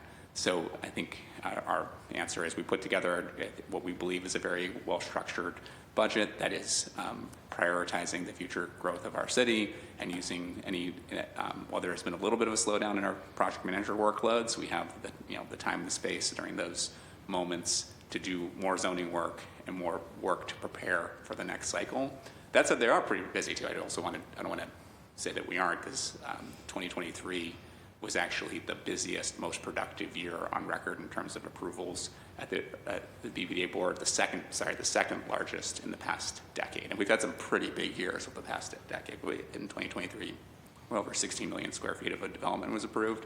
So there's still work happening to entitle projects, which I think reflects the greater real estate market's enthusiasm for Boston and growing in the future. And so we want to have the staff here doing that work to prepare for when the market on the cost side improves, that those projects that we have improved and entitled to actually go into construction. Understood. Not sure if anyone else wants to add anything. So the only thing I'll add is that I'm happy to sit with you and go over the numbers for the last year to walk you through That'd be awesome. Argument that it was revenue neutral. No, I appreciate, thank you. And I will just say lastly to Councilor Well, Councilor Mejia, on the diversity hiring side, BPDA has always done a fantastic job. I know a lot just from the real estate department side, the folks we did and that thanks to Laura Melli and others, they did a great job. I still am in touch with a lot of those vendors still today. So not only that, they were great people. But just to answer your question, they do a good job on the diversity side. Thank you. Thank you, Councilor Fitzgerald. The chair recognizes Councilor Durkin. Councilor, you have the floor. Thank you. Could I go last on this round? Yep. Thank you. The chair recognizes Councilor Mejia. Councilor, you have the floor. Thank you, Chair. I'd like to just pick up, I'm just curious, I'm going to assume that we probably know this. Which projects received certificates of occupancy in 2025 despite incomplete community benefit commitments? This goes to Councilor, I know Murphy was asking about community benefits, so I'm just curious. Have any of our projects received certificate of occupancy in 2025 despite being incomplete with their community benefit commitments? So I can speak for large projects. Before the agency issues a certificate of completion to a project, we confirm that all of the community benefits have been met. That is, I'm specifically talking about large projects there. But what about smaller ones? So I would have to go back and check. Okay, great. That would be another question that I'd like to follow up with. Councilor, I would also have some of the answers to your previous round if you when you're ready for that as well. You will use those through my third round because I want to put some more on record here. Can you provide a list of any Article 80 projects that were non-compliant with signed agreements but ended up still advancing? Do you have that? What kind of signed agreements? Any of the, so the question is, can you provide a list of any Article 80 projects that were non-compliant with signed agreements but still advanced? A project should not advance to construction at ISD if it's not in compliance with Article 80 documents. That should not happen. That should not happen, okay. How many compliance audits did the Planning Development or BPDA conduct on developer agreements in FY 2025? Audits, we're consistently using Hansen to check building permits and certificates of occupancy, and comparing that data with the agreements, and we use Salesforce to track it, and that is ongoing work. Great, thank you. The FY 2026 budget, I think this is the question that I asked, reflects the reduction, and I think you already gave us an answer for that. But I'm curious, as of March 31st, 2025, there remains $5,758,348. I don't know, it's a big number. That's a big number. Well, that's a big number, especially for people who are poor. I don't know how to read all these numbers, but there are a lot of numbers there. Left over in the contractual services line item out of the $6.9 million allocated there. Is this because all of those funds got paid out at the very end of the year, or what? Can you explain that? So, as you know, this was our first year as a planning department, so it took our procurement team several months to get up and running with the city procurement. So I think it has been slower. It's been a slower process to get those contracts in place and get purchase orders. I do know that we expect to encumber a couple more contracts before the end of the year. Okay, great, thank you. And I'm curious, we spoke, I think it was a few weeks ago when you all were here for some other hearing, I forget, but I was curious about kind of how across the country everyone is dealing with a housing crisis, and we're trying to develop and we're trying to meet the moment.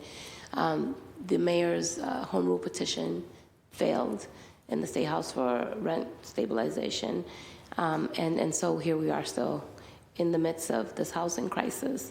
And I'm curious, I mentioned in previous hearings the desire to do a hyper-local AMI where we're looking at the area median income in specific neighborhoods. So even Boston has a lot of financial discrepancies, right? So even folks who live in Back Bay make very different than the people who live in South Bay.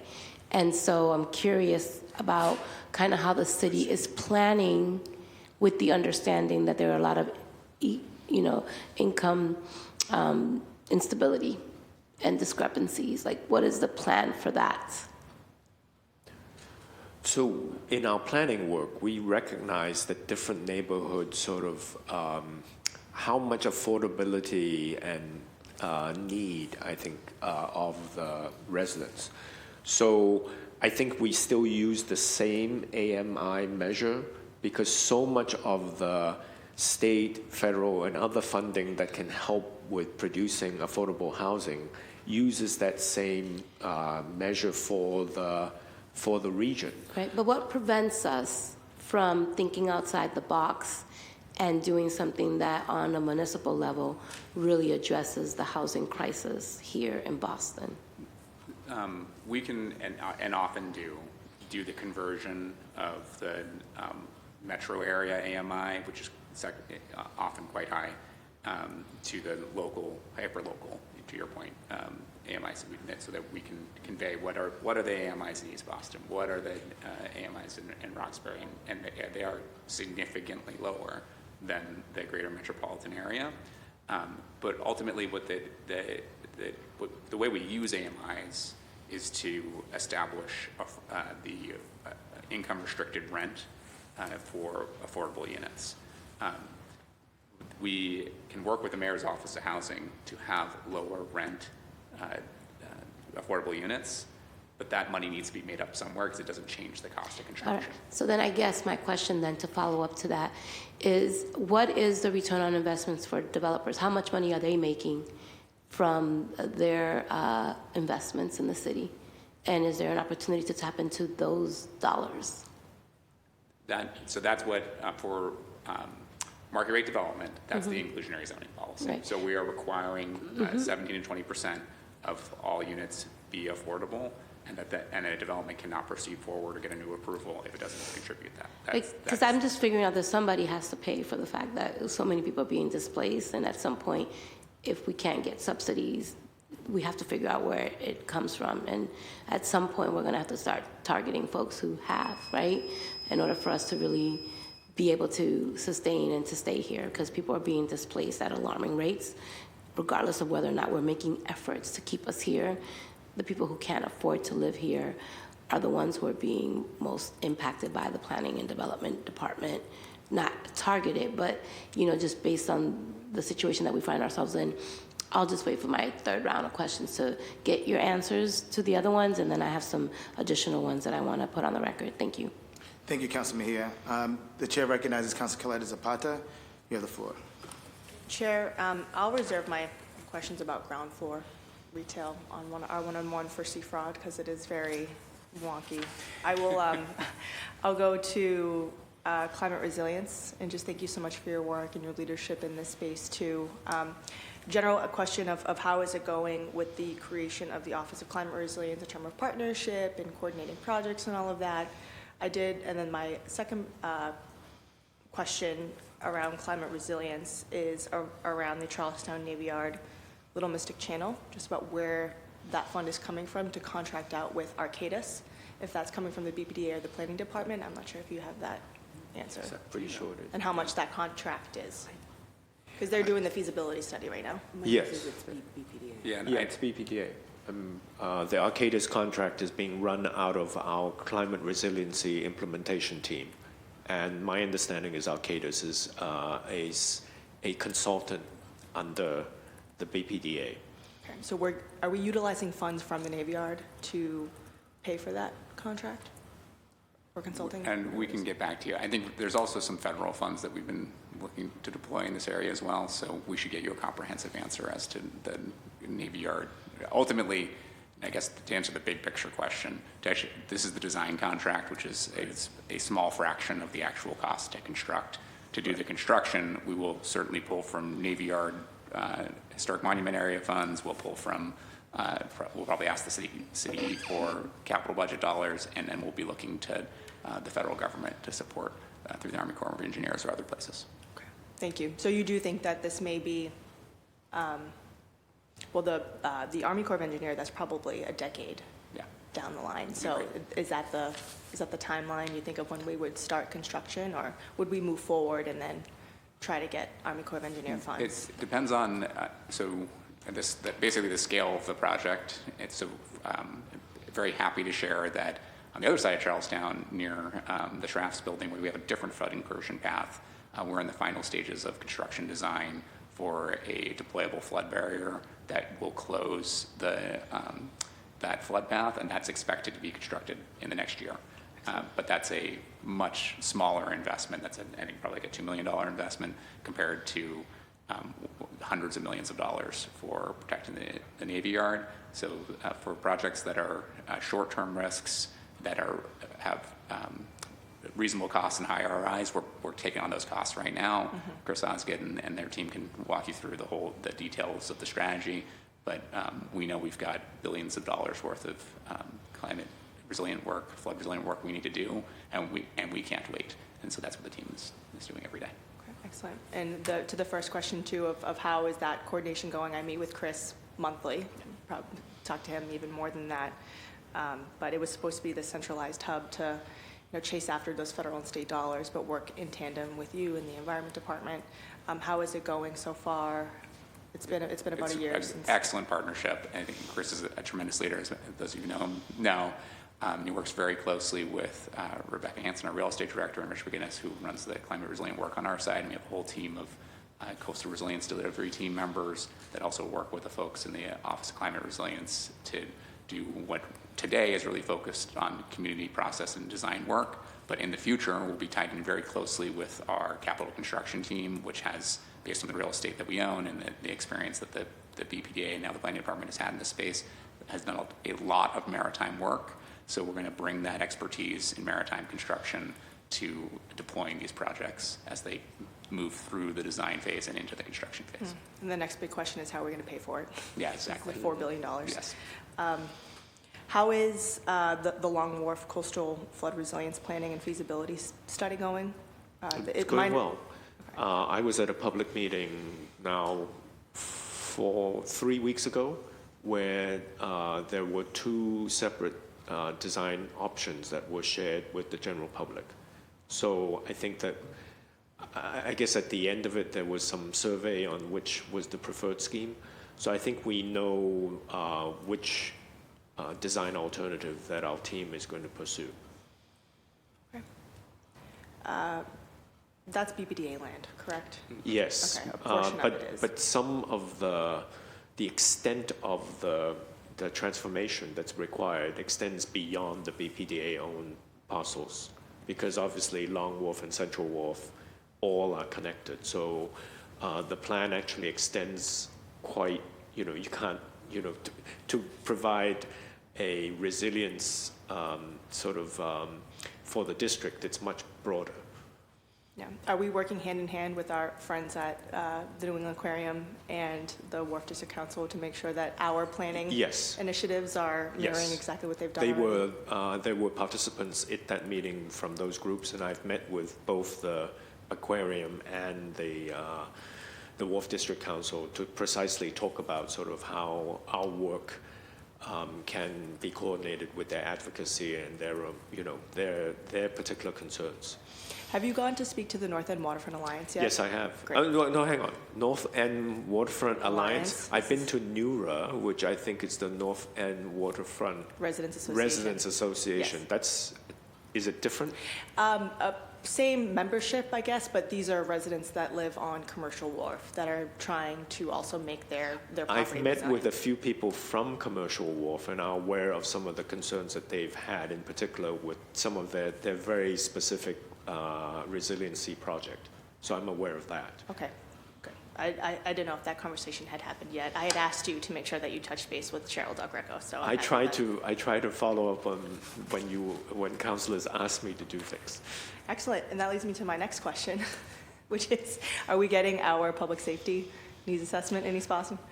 So, as you know, that we have a contract out for a citywide needs assessment, and one of the things that I've been working on with the staff, with Caitlin Copinger, is to actually look at how the needs assessment scope of work was described. And in my judgment, it was slightly biased towards what would be scenario planning. And I had asked a redrafting of the scope that would include more of the sort of the needs of the neighborhood in different categories, not just in terms of spatial capacity. So in terms of public safety and other related kinds of issue about public safety infrastructure, to assess those needs and then determine based on a projected growth and change in demography and zoning in the neighborhood, how do those needs grow or change with time. So that is something that's going to be incorporated in the new scope of work. So I expect that we will have that scope of work completed in the next few weeks, and that we're happy to share with you. Great, thank you. Thank you, I look forward to seeing that, and thank you for your work. Yes. Thank you, Councilor Coletta Zapata. The chair recognizes Councilor Durkin. Councilor, you have the floor. Thank you so much, and thank you so much, Chair. I know we have a lot of hearings going on, and you're at every single one of them, so thank you for all your work. One of my passion projects is open surface parking lots in District 8, and just sort of like what we can do to solve or to sort of get the city thinking about how we can be a partner with these folks who own open surface parking lots. But also, the city is a big owner of open surface parking lots, as we found out in some of which are buildable, as we found out in the transition. I was just curious on sort of a multi-layered approach. Do we have, I know we're really just talking about the planning department's budget, but do we have an idea of, or have the numbers of what sort of revenue those parking lots are generating? And then, obviously there's the 2% situation as well. So it's like, do we have a full picture of sort of what the revenue generated by the BPDA, or I guess BRA or EDIC? Is that like somewhere that it's accessible for us? But then also, is there sort of a plan for us to strategize with other city departments like MOH and BPS as part of, I know BPS is doing their own plan around what they own. Is there some way that now that the planning department is underneath the city to sort of merge some of these efforts around affordable housing priorities and trying to move the ball forward on using private land for public good? Yes, absolutely. So all great questions. So maybe the answer, the first direct one there, we derive $15 million, or we're forecasting to derive $15 million of revenue from parking on the planning department side in the next year. We have the of all of our sister departments probably have the most expertise in operating paid for parking lots. So we've been working with the transportation department that has a handful of other paid-for parking lots, the Lafayette Square Garage being the largest one, to transfer the responsibility and care and custody of those assets to the planning department so we can centralize that all in one space. That's something that the staff in the Streets Cabinet has been supportive of, and our team's happy to take on that responsibility. So would that mean that this money then went to the city? No, the money is currently going to the city and would remain going to the city. It would be in the custody of the planning department, not the BPDA. So the revenue is going to the city, or is the revenue going to the city through the transfers needed for the budget? Depends on the asset, who owns the asset. So the Okay. Lafayette Square Garage is owned by the city, so the money just has gone to the city, always goes to the city. And then counter example would be the 290 Tremont Street parking lot that we put out the disposition for affordable housing to Asian CDC. That money currently goes to the planning department, to the BPDA, and then is transferred to the city to help pay for the costs that we create on the city side. So there are 3 parking lots that are revenue generating that the BPDA owns that we have put out for disposition. They include the Austin Street parking lots in Charlestown, which we're going to have that's almost nearly 1,000 spaces of parking that we're going to use to transition to be playing fields and community space, and nearly 700 units of housing, working with Trinity as the designated developer there. 290 Tremont in Chinatown, which I just mentioned, Asian CDC is the developer there.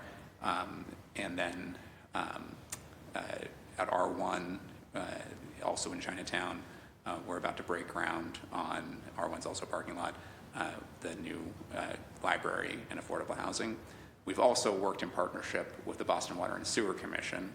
We don't own that land. The Water and Sewer Commission owns that land, where they have staff parking to award. And I don't want to make it seem like I'm anti-parking. People need a place to park their cars. I actually think that we should have district parking. Part of my ask to this question is a public use might also be a district parking lot that kind of goes up, multiple floors to allow for more parking, not, similar to a garage like we already. And shared use parking is certainly something we promote in large-scale commercial development, so that the parking uses aren't tied to a particular use. Like they can be residential parking during the evening and commercial parking during the day. Having that type of partnered approach is great planning and something we're always looking for the opportunity to do.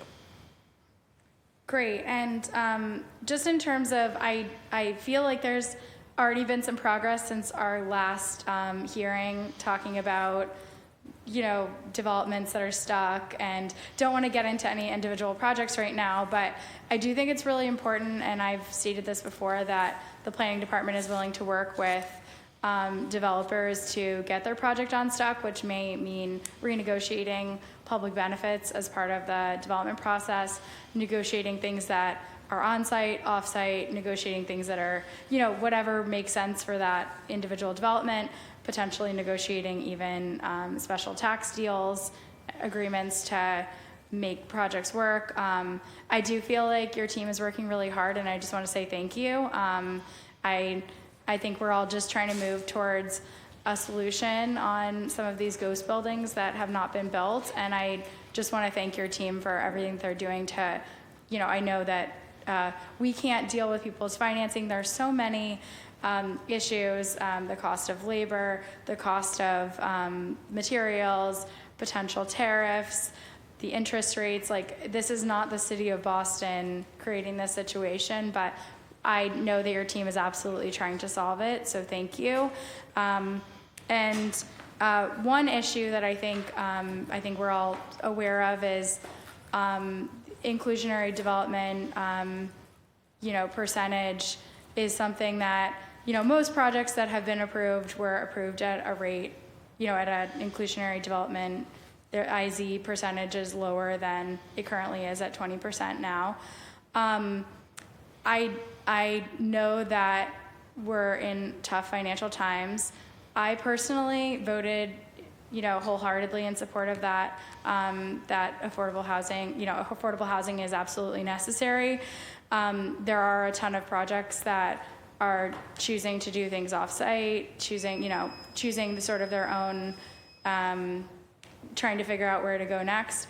I personally think affordable housing is really, really important. But obviously, when you talk to housing economists and other folks, there is a dwindling of projects that are built the higher percentage that goes. It's just a fact. I stand behind my vote for the 20%. I stand behind the administration's decision to move forward with it going up to 20%. But I do want to be on the record as saying that I don't think we can, something has to give.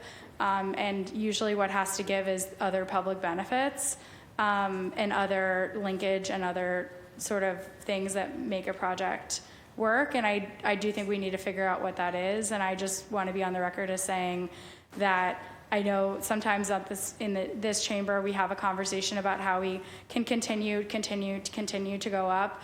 And having you looked at pro formas, been sort of in the weeds of some of these development projects, there's no going higher than 20%. There just isn't. And I think that's something that we all need to acknowledge as a city. And at this moment in time, at this and that affordable housing and IZ development makes other units more expensive. So essentially, if someone is paying $1,500 in a building, you might have paid $4,000, but now you're paying $5,000 for a market rate. It's just a direct correlation with the economics.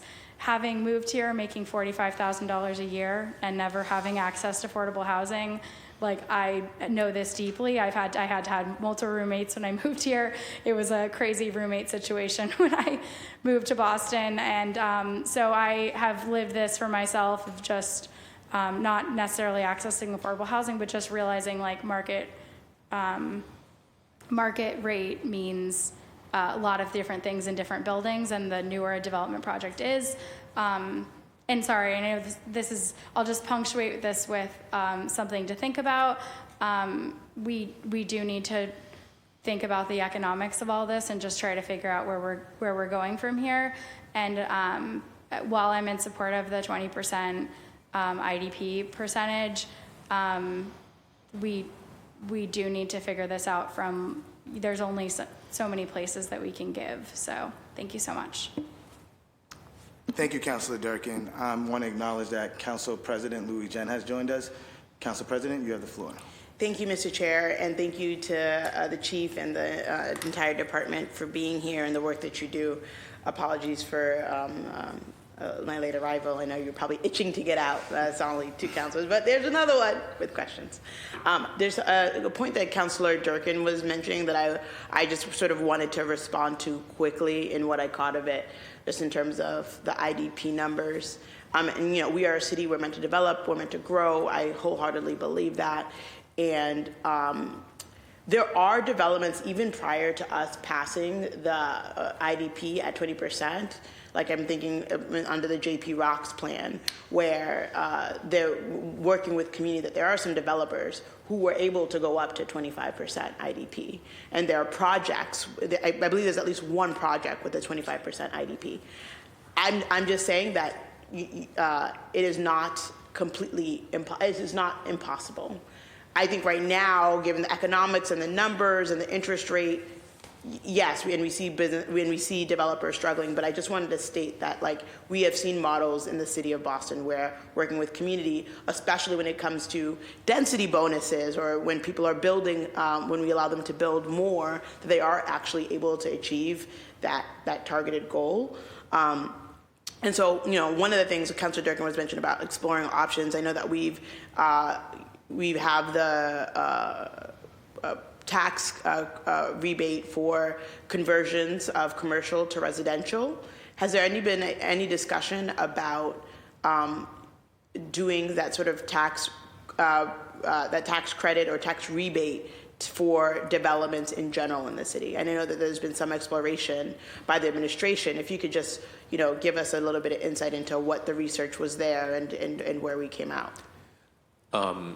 I can just say that we have an invitation out to the developers who have had approved projects, and that we've invited them to come in and tell us what are some of the specific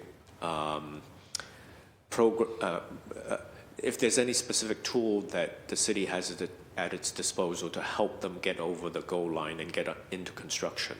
What we don't, so yes, there has been actually Arthur Jameson and Devon did a number of studies on potentially looking at abatements, tax abatements, and how that might impact the feasibility of projects that have been approved. I think what the mayor has decided is that we're not doing a program because the economics of each project is different. And rather than to have a program that has certain criteria, that we just simply say, look, we recognize that in different neighborhoods, and depending on when the project was approved and what are the challenges, if there's ways that we can help them, then we would consider it on a case-by-case basis. And yes, we have received some inquiries into whether a limited abatement might impact the feasibility of a particular project. But we have not, actually during the time that I've been in this position, have awarded any of the abatements to any particular project right so far. Is that your understanding too, Devin? Yeah, that's accurate. Okay. And the only thing I would add is that we did, in looking at potential programs, worked with an outside group of academics to study the economic impacts. Of course, the city needs the tax revenue associated with new growth, so we don't want to give away a dollar of tax subsidy if the project doesn't need it. And what we found through the research for broad all-comers programs, so for example, we could have said any new housing development starting construction in 2025 gets a tax abatement because we want the housing. But housing creation is certainly not at zero in Boston. We had well over 1,000 units of market rate housing start construction last year, which is not enough. We want significantly more, but none of those specific units needed that tax benefit to get into construction. And if we did an all-comers program, they would have gotten it. So we're not looking at all-comers programs, is what Karis mentioned, but we are totally open to a conversation with a specific developer, and if they can, but they would need to be able to show us that without the tax subsidy, there would not be construction. Yeah, and I think that's really smart because oftentimes when I'm in these conversations with a number of people, and a number of people have interest in making sure that the city is developing and growing. Us, right, we need the revenue, we want the revenue, is making sure that it is the but-for cause, right? But for this tax credit, we would not be able to build. If we're given the environmental requirements, given the IDP requirements, if we can help with that but for, I think we absolutely should, so make sure that the development is happening. But if we are not the but for, or if we extend the tax credit and still the development isn't able to happen because for whatever reason, then that's when I don't think it's wise for the city to be. Okay. Thank you on that. And I'll be following up because this is just an inquiry and things that my office has been talking to a lot of developers and different people about. The second question is about affordable fair furthering affordable fair AFFH requirements and squares and streets. I'm not sure if that was, I might be late, I know that, but I just wanted to sort of understand from your perspective how you see squares and streets overlapping or interpreting the affirmatively fair, furthering fair housing goals. I think what we've heard is that some of the advocates that have been working with us on the squares and streets have said that they're concerned about the displacement that the Squares and Street initiative might incur, as well as impact on fair housing. So you should know, I've already said earlier on that we issued an anti-displacement plan as part of that. But I've also, Arthur Jameson made a commitment before I arrived that we would do more analysis on affirmatively furthering fair housing. And that contract is actually, I think, now out. So we have a study that will be ongoing specifically on AFFH. Okay, thank you. Do we have a timetable for that? We should be able to get the bid out. We haven't released the bid yet. We'll be releasing the bid very soon, as soon as we get to the new fiscal year, writing the bid requirements now. And we should have that auditor in place probably by the end of the summer. By the end of the summer. Okay, Mr. Chair, may I? Yes. Okay, because I'm a proponent again of building especially in our squares, like we're talking about Logan Square, Clary Square in Hyde Park, Rosendale Square. because I think, and when you talk about to the business owners, they want it. Joe over at Antonio's Bakari, you want more foot traffic. I was visiting the new housing project in Logan Square. Of course, the name is going to escape me now. The new Benai Brith project that's happening there, that's going to be more foot traffic.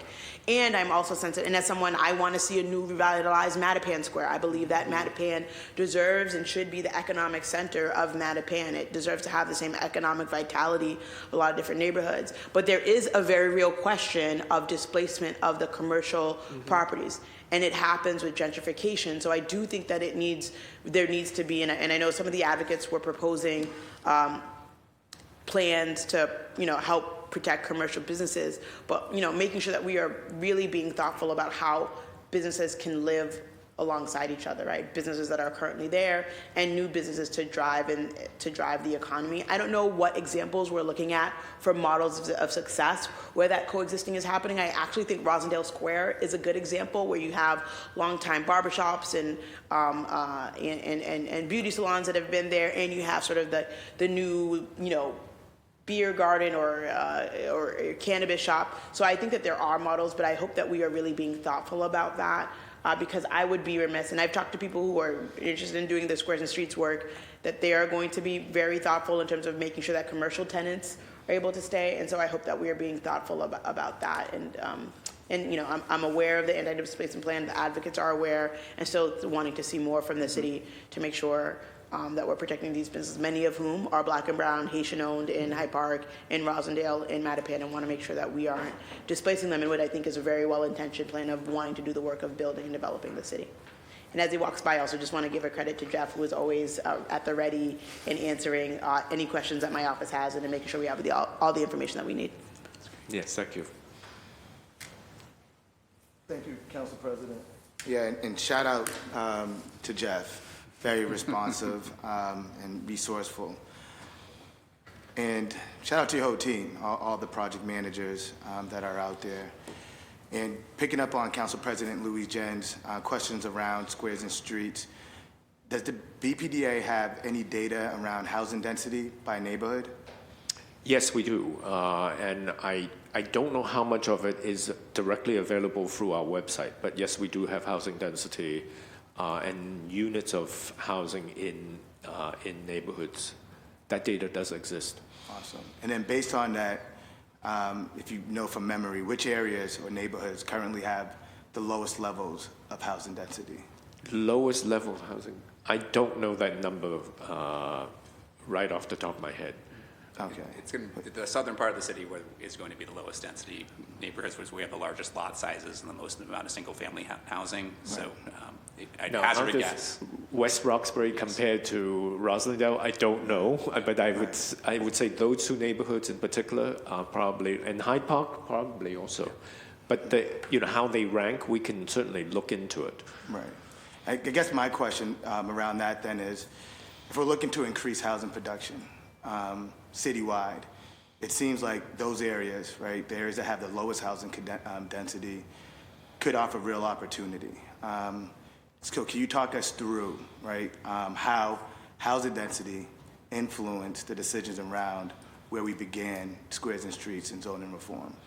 So some of this predates my arrival, but I would just say that the Squares and Streets starting in we piloted the idea in the rezoning of Mattapan. Yeah, Plan Mattapan. And then specifically now moving in Roslindale, Cleary Square, are clearly related to your question, which is that we were looking at particular areas that had a lot of potential and starting there. So does that, I think that's totally accurate. And I would also add that the Squares and Streets districts that we're focused on are existing commercial districts today for the most part. There might be some residential zoning, but they're not the sort of deep residential fabric of what Hyde Park or Roslindale. That's a different zoning district, and that's another district we want to be taking a look at in the future, to your point. We've already started some community conversations around rezoning very large lots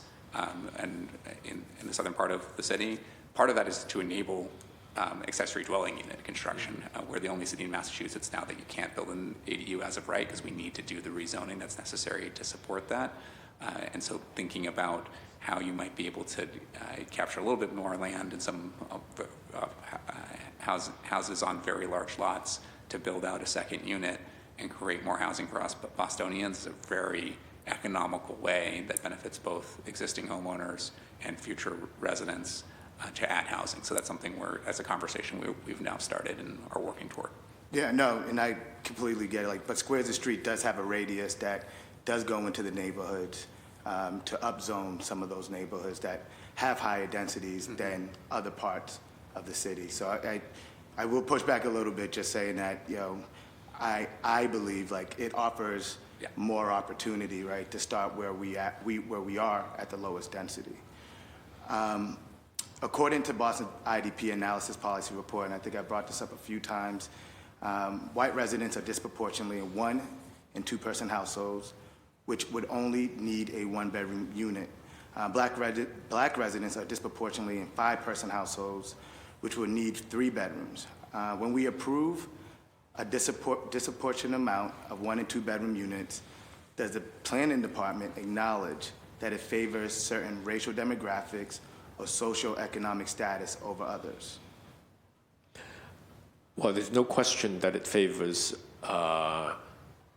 residents of different socioeconomic standards, and to the extent that that's directly related to the racial and ethnic distribution, I think you're probably right. I think that the issue about sort of the units and the types of unit is just purely economics. And if you look at the dollar per square foot in terms of rent generation, the smaller units are more efficient. They're higher dollar per square foot rents for the size of the units. So it's really driven by economics and where we can, and as you know, certainly in the neighborhoods that have a more low-income residents and more working-class families, we have pushed, as a matter of policy, for more units and more large, family-size units of 3 bedrooms. So we, as a matter of policy, we have been pushing that and will continue to push it. I just would say that Councillor Durkin's comment about sort of inclusionary zoning does have an impact on sort of the cost of the market rate units, which are driving up not only the small units, but also in terms of the rental for the non-income restricted components of a housing project. Yeah, no, and I get that too, and we do have some of the highest rents, right, in the country, and I understand that the developers are saying that it is, very costly to build here, but they are also owning an asset that continues to appreciate in terms of like their revenue continues to increase year over year. So I do understand the argument, but I also see the numbers as well on the other side of it. Yeah, I think that the issue here is that it's the way that the capital, or especially equity, is investing in these projects, and they need to take it's the initial cost and the initial, especially the first 7 years of performance, that is really driving the economics of these projects. There's no question that over the long term, the value and the long-term revenue is one that is positive and a good investment.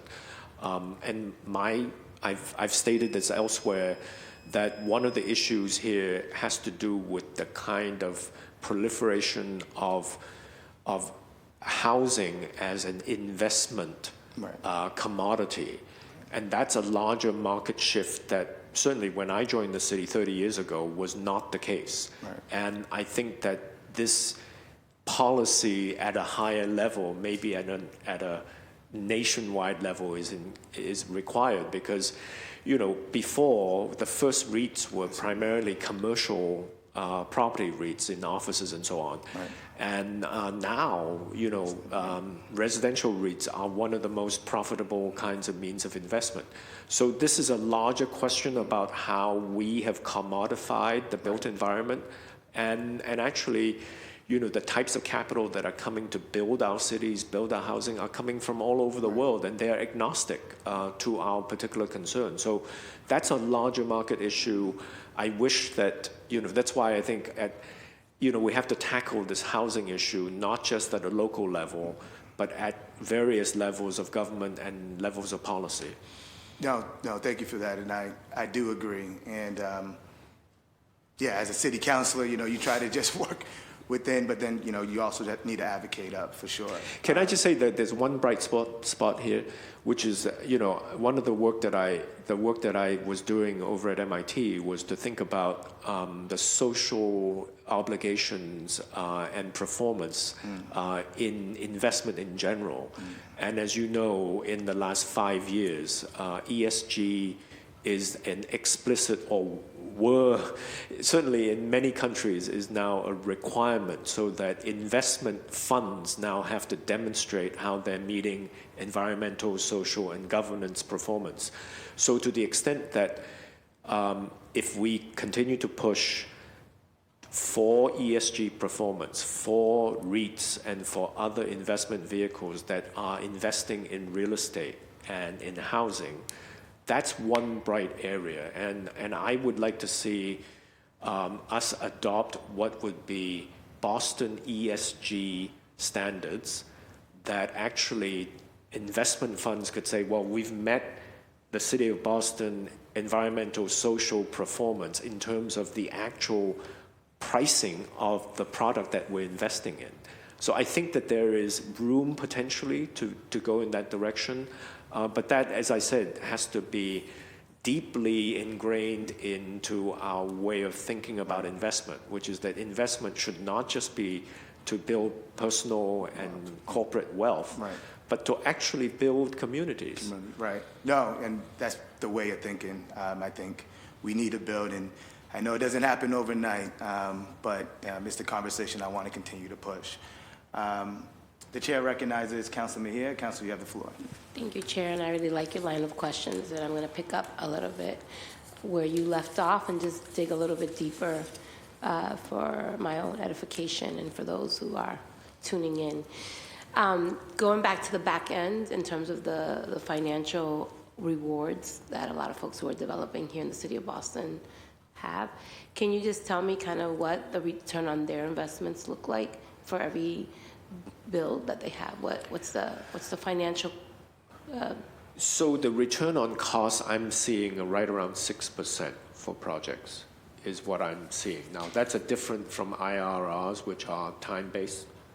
So and can it's you give not, us a figure, like, so for folks who, you have to understand, like, folks don't know what 6% of what is. So can you give me a number of like what that looks like for folks who aren't in the world that we are operating in right now? It depends on the scale of investment. So it's like usually the different, well, in order to attract capital, it has to generate some profit. And usually it's the profit, a certain percentage over the prime lending rate that is set by the government. So I would say different types of projects, different uses have different metrics. And then depending on the investor, they may also have a different investment. But just to say that for housing, I think 6% plus or minus is. So give me a number, like 100 million, like No, that 50 depends million, on the cost of. like, just give me something to work with here. Like, So just give for me a ballpark. $100, it will have to generate $6 of return in addition, for a certain period of time. Or So just, that would be 6%. so give me a calculation.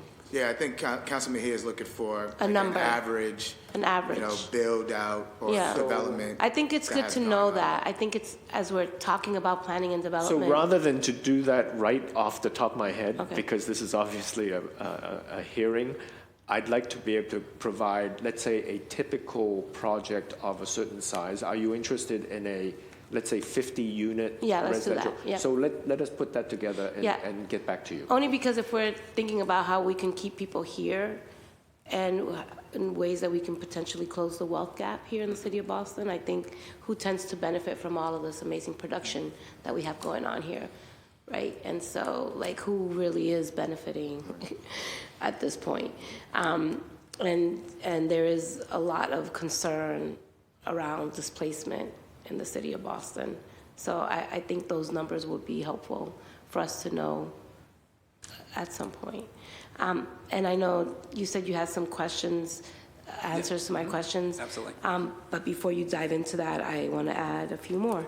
I'm also curious, the Neighborhoods Jobs Trust and the Mayor's Housing Fund gets the funding from our development projects.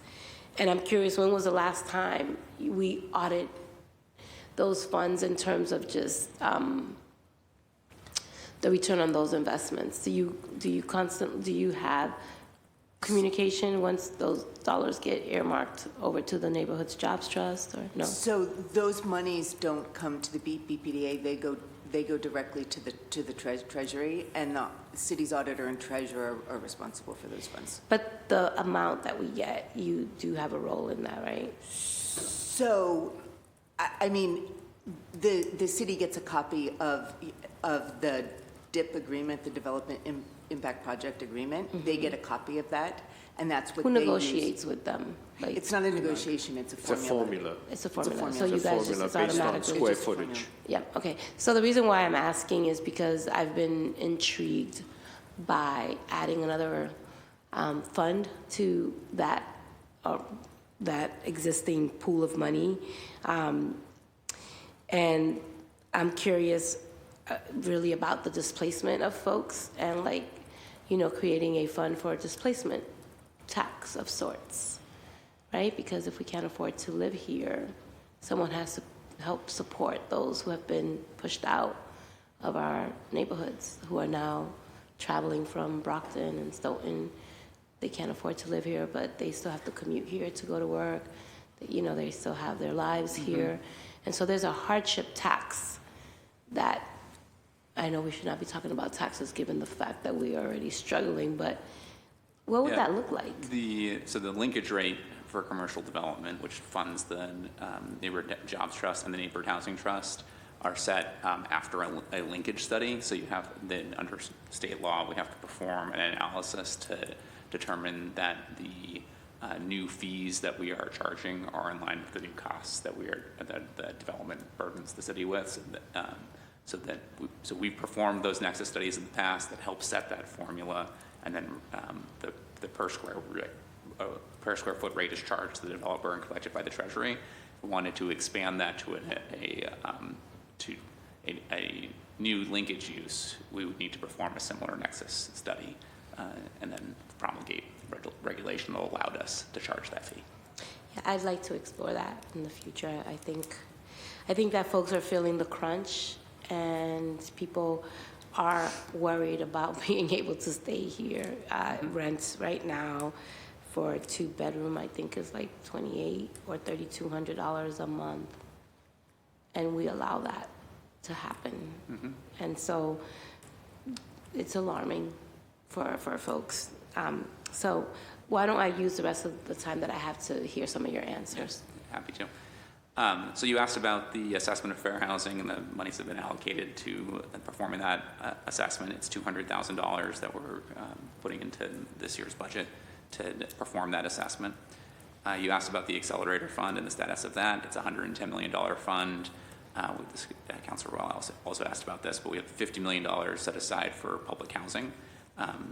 That approximately the final amount will be determined through the final awards, but it should be no less than $50 million. I've had $50 million for public housing and BHA development like One Charlestown.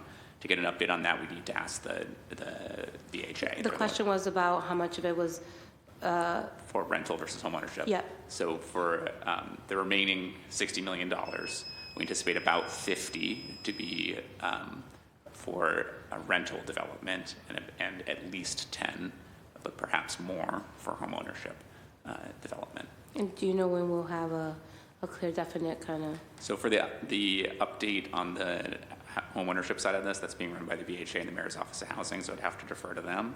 For the rental, we will have, we're working through the underwriting on the 15 projects that have applied for the rental side, and should have an update with Mass Housing from the first set of those in the coming weeks. let's see, you also asked about the citywide real estate plan. I think we already spoke about that with Councilor Murphy.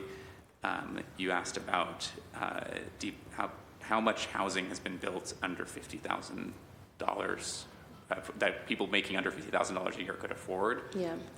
That's a question that we need to defer to Mayor's Office of Housing on. Any housing at that income level is probably going to have an operating subsidy associated with it. It's not just inclusionary development, it's inclusionary development plus a voucher, or all the great work that MOH is doing to do affordable housing on public land. So I know they have that number for you. We can get it for you, but that's certainly something that they're responsible for. But is there an opportunity for you to also hold that in terms of just kind of from the accountability? Actually, that's a change that we made when we became the planning department. Is the mayor did not want the same team of people who were writing the zoning laws and negotiating development to be the ones responsible for enforcing it. She wanted us to ensure that there was an outside party in reviewing affordable housing compliance. So all affordable housing compliance has been transferred to the Mayor's Office of Housing, and they have policy leadership there now. But do you guys interface? Oh yeah, we talk all the time. Okay, Yeah, that's what I'm trying to get at. Like, they should not just be off on their own, doing their own thing. I mean, our teams are deeply intermeshed, working together many times per day. Okay. But I want to recognize where the authoritative spokesperson is. Absolutely. Right? Thank you. And then you asked many questions about squares and streets. And it is absolutely true that at some of our large-scale public meetings for squares and streets, they've been underrepresented in terms of people of color, low-income Bostonians. That's ultimately largely a function of the problem of public meetings, right? Many people who might have childcare obligations or working third-shift jobs, or sometimes we work very hard to ensure there's simultaneous translation and interpretation available. Language barriers are still an issue.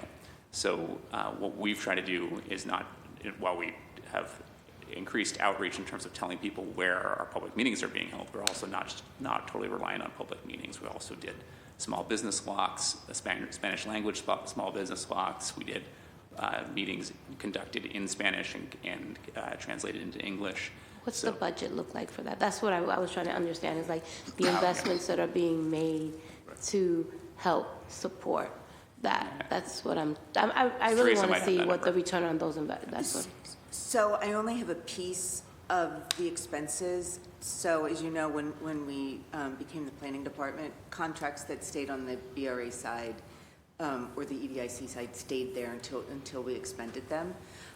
So for the BRA spending on advertising, contractual spend, and meeting expenses, it's about $330,000. What I don't have is what's been expended on the City of Boston side, and our finance team will work with the city to get that number. That's a lot of investment for the complaints that we've been hearing. So I just think that from an efficiency standpoint, I think that there's a room there for us to figure out how we can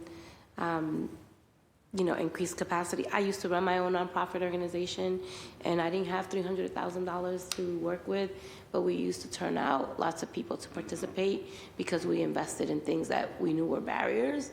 And so I think that there is something to learn from offering childcare and food and, those things that help people participate in the process. And I think this is nothing new. No. I've been saying this since I came into the chamber. Like, we can do this. We could do better in terms of how we engage folks. And I think that that's what will help restore trust with the city of Boston and the city council, all of us, because we're all responsible for the way people feel about us, right? And I think those investments, $330,000 is a big chunk of change for engagement to still then hear people not feel included in the process. So that's the total amount that has been spent on squares and streets. It probably includes more than engagement. That's going to be some of the planning contracts, but I don't have the breakout of what is in that contractual spend. Yeah, it would be helpful to have a better understanding. Yeah, we'd be happy to break that out and give you more detail, but I just want to make sure I say the expenditure on community engagement and language access reflects our intention to do much better in this space, and of course we can always get better, but I think we certainly want to make sure is understood by our communities is how we know this is a priority, and meeting people where they are and doing engagement that's authentic and reaching people who haven't traditionally been reached by the traditional community meeting is something our team deeply believes in and all of our staff are doing every day. Yeah, and I know that my time was up, and I appreciate the chair allowing me to go over. I'm not going to ask another 4 rounds of questions because that's not the, I want to be respectful of time. Thank you. Thank you. And any question that hasn't been answered, we'll resubmit to get in writing. Thank you, Councilman. Just diving back into parking minimums. When the city sets parking minimums, do we take into account the type of housing being built? For example, a 1-bedroom rental might not need, the same amount of parking as a 3-bedroom home ownership or 3-bedroom unit. I know we often use proximity to a T station as a factor. But I was just thinking about when I was growing up here in the city of Boston, it was a family of 5, 3 siblings, my parents, and then also, my mom and dad worked multiple jobs. I went to school outside of the city, just running around from doctor's appointment to Sportsman's Tennis Center to music lesson to ADSL at Town Field.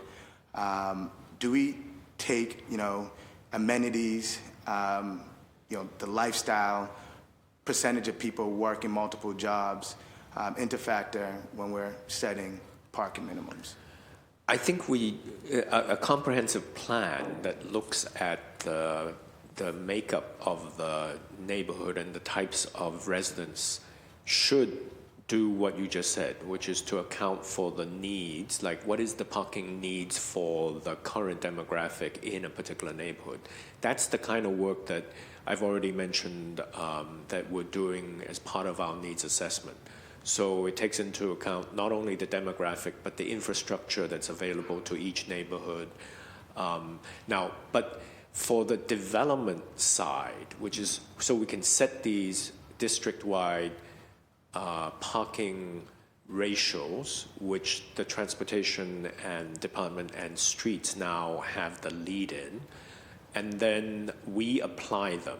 But what happens in the case of a project proposal is that they do, because there's no minimum requirement, it's up to the market and the people who are investing in this project to finally decide how many parking spaces they want to propose, so long as it doesn't exceed the sort of parking ratio that the city has set. So it's a combination. I think that's why we want to do the needs assessment to really understand, let's say, what West Roxbury different parts of West Roxbury that might be very different from Dorchester, that might be accessible to the Red Line. Those, the actual parking ratio, appropriate parking ratio will depend both on the demographic as well as the available infrastructure, and a combination of really understanding that. Awesome. Going back to production, and then looking at rental versus home ownership, owners in Boston are 63% white and 37% BIPOC, but white residents only make up 44% of renters. When rents go up 28%, like they have for 3 bedrooms in Boston, it's renters who are likely displaced. Would you agree with that? Yeah, there's no question that displacement is primarily for people who don't own their homes. And if those renters are BIPOC, because we know the larger households are more likely to be BIPOC, then it's displacement that disproportionately affects BIPOC residents. Yes, I think that there's statistic to support your statement. I also agree that it's also important to look at who's in income-restricted housing, because they would not be subject to rent increases in the market. But that's, I think, a data point. Right.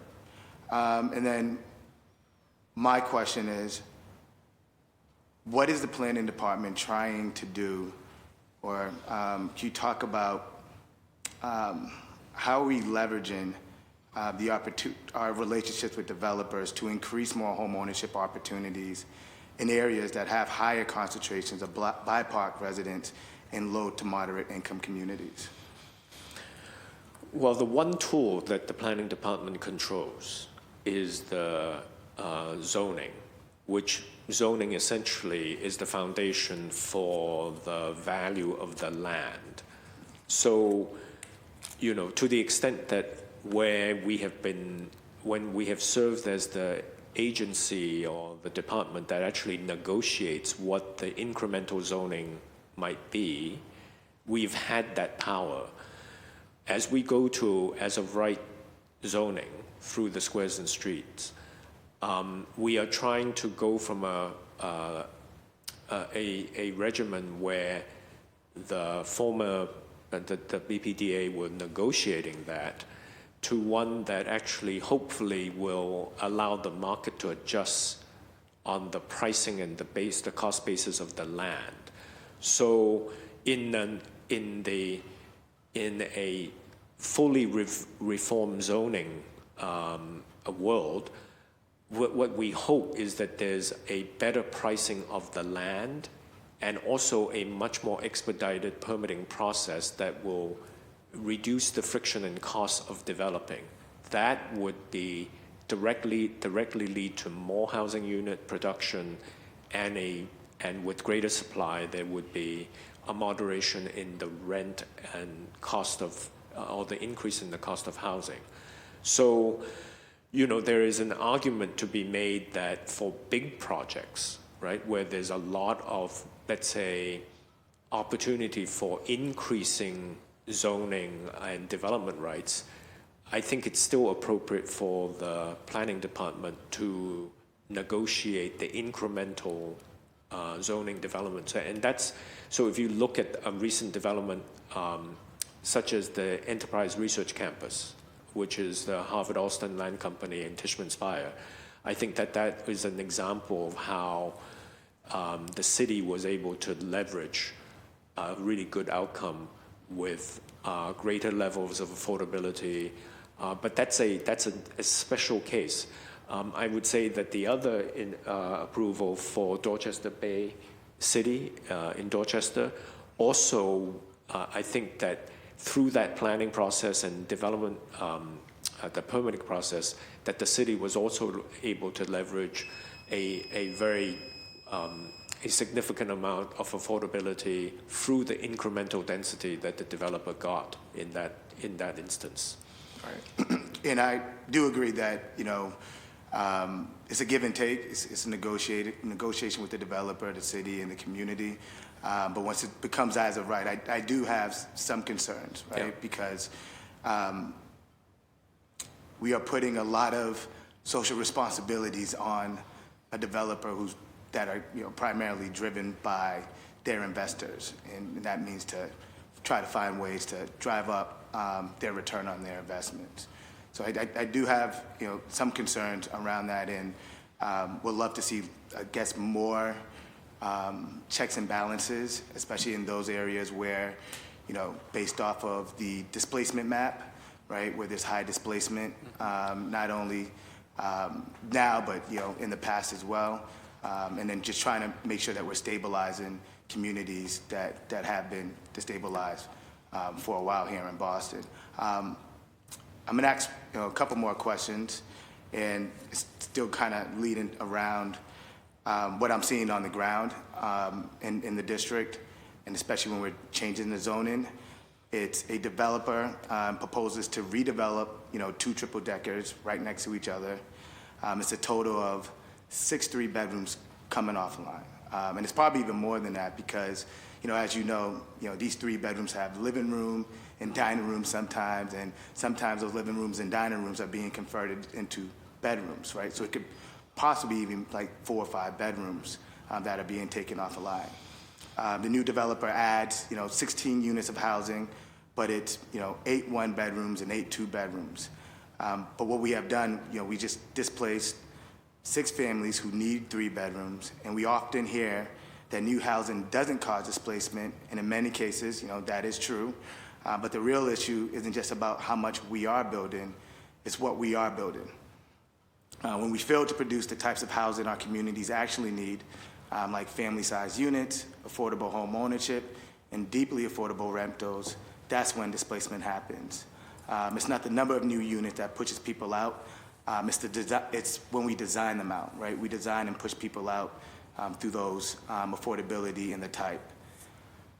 So I want to get on record that I know the planning has created a lot of good dashboards, and I hope we can create a dashboard that is looking at bedroom units and to talk better about housing, not in the aggregate count, like how much production, but rather in a nuanced bedroom count.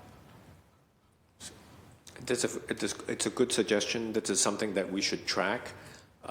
So something for us to pay attention to. And I also I just so deeply agree with the theory that what we fail to do as being an important metric, right? What we're looking at, not just like what got built, but what didn't get built, right? And when it comes to a lot of your questions are based on how do we do a better job of housing Boston's families and producing family-sized housing, and some of that can be a direct sort of policy solution on the issue. Like when we have public land, we can say we are only interested in having home ownership here. We can't necessarily do that on private land. The one thing I want to add to the discussion is there probably are some things that we can do that help free up existing housing stock that is family size but not occupied by families. So I think of like Mission Hill as being the perfect example of this, where once upon a time that was very much a family neighborhood, and now it's very much a student neighborhood. And the students living in a 4-bedroom where a landlord can say, you know what, I can charge $1,500 a bedroom. Well, that means that's $6,000 a month for the unit, but that gets divided over 4, 5, 6, maybe even more students that are paying the monthly rent. So one way to create more family housing is also to find policies that help free up that existing unit of housing for Boston's families. And in that case, I'm thinking about student dorm production. So there are bank shots, right? There are some things where building smaller housing actually does create family units. So we shouldn't focus it only just on what gets built. We should think broader to like how, in some cases, building student dorms actually does help us free up family-sized housing. No, I agree with that. I do agree with that. I guess one of my last questions around production is that planning isn't just charting a course for developers. It's decisions, ripple across all of our city departments. For example, approximately 70% of children living in Boston are in low-income households. And that's defined as earning up to 100% of the city's median income, which is roughly around $62,270 when adjusted for household size. Putting these families in rental properties will only continue to keep them in rental burden situations and create a lack of economic mobility. If you displace a student that is attending a school in Dorchester and now they've moved to Hyde Park because the rent is cheaper, they can stay in their Dorchester school, but now the city needs to pay for that child to transport from Hyde Park to Dorchester, right? So my question is, when reviewing projects, how is planning accounting for the long-term impacts of approving mostly rental, mostly smaller units, particularly in terms, inequity is part of the mission statement, right? Inequity, economic stability, and hidden costs across other systems. I think you're identifying something that, in the best case scenario, our planning is accounting for the needs of these neighborhoods. If one of the goals, and it is, to keep as many of the residents and give them the ability to stay in their neighborhood, then we have to pay attention to the type of development that is moving forward. I think that there's a question about sort of, how the market responds to our planning policies. And clearly, one of the goals that the mayor set forth for the new planning department is to not let market forces be the driving force of our planning decisions and permitting decisions. So I take the issue that you raised very seriously. I think all of our staff know that there is that our goal is to try to not only tackle affordability and housing supply, but also equity in who the housing is being built for. So it is a challenge, and to say that we don't want market forces to drive our planning doesn't mean that we're free of the constraints of the market. So there is a lot of new ideas that we're trying to adopt and promote in order to address the challenges that we see in the city. And and many of these areas, it's not just affordability, it's vulnerability to changes in the environment and climate. And that also requires investment, and in some cases, there are costs associated with that too. So, our desire as we move forward is to have a balanced approach as much as possible. So, and I think you've already heard us say many times that when the land is owned by the public, we will have standards that we can uphold that is much more consistent with the needs, the most sort of like difficult needs and most expensive needs, such as home ownership, and to be able to, devote the value that the public has in the land to supporting the home ownership creation, and to the extent that larger family-size units, home ownership units, those are the biggest challenges, and we know that there's definitely a growing need of that as the market keeps sort of looking for the smaller units, because those are just economically more feasible from a market perspective. Right. And I feel, I hear you on, and I understand, all the market conditions that make it more expensive to build just in general. But I think pushing back will also help shape some of these developments that are being brought. So I just would love to see more of us using our leverage as a city, as a planning department, to push back, because sometimes that's all that's really needed.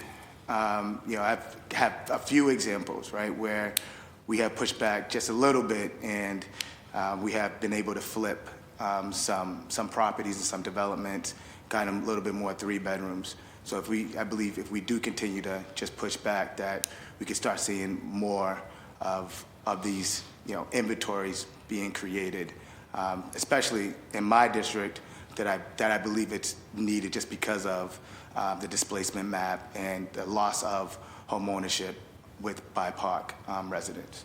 I see Councilor Flynn has. Do you have any more questions, Councilor Flynn? Yeah. The chair recognizes Councilor Flynn. Thank you, Mr. Chair. One of the concerns I had was the 20% IDP percentage, and I think it's at some point it is hurting the ability for developers to build housing in the city.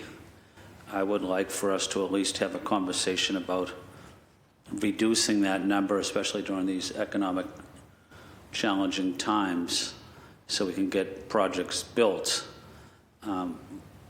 Wondering if this is something you would support, or are we supporting it now, or is it case by case depending on the project and how important the project is? But just want to get your general idea, because developers are coming to me, business people are coming to me, and are concerned about that high percentage, especially during challenging economic times. They want a little bit of flexibility.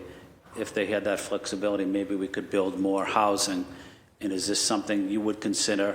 And if you are we doing it case by case basis?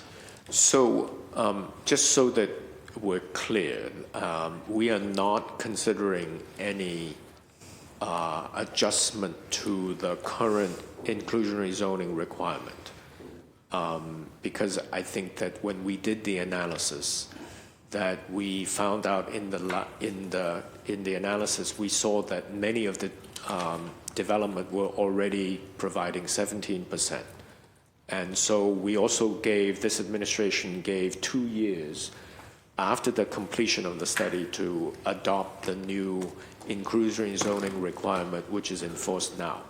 What we have been doing is that for developers that have been permitted and that there was, they had negotiated at the time of the permits pathways of meeting the IDP and, if it's current, it will be the IZ requirement that include, in some cases, buyout of units.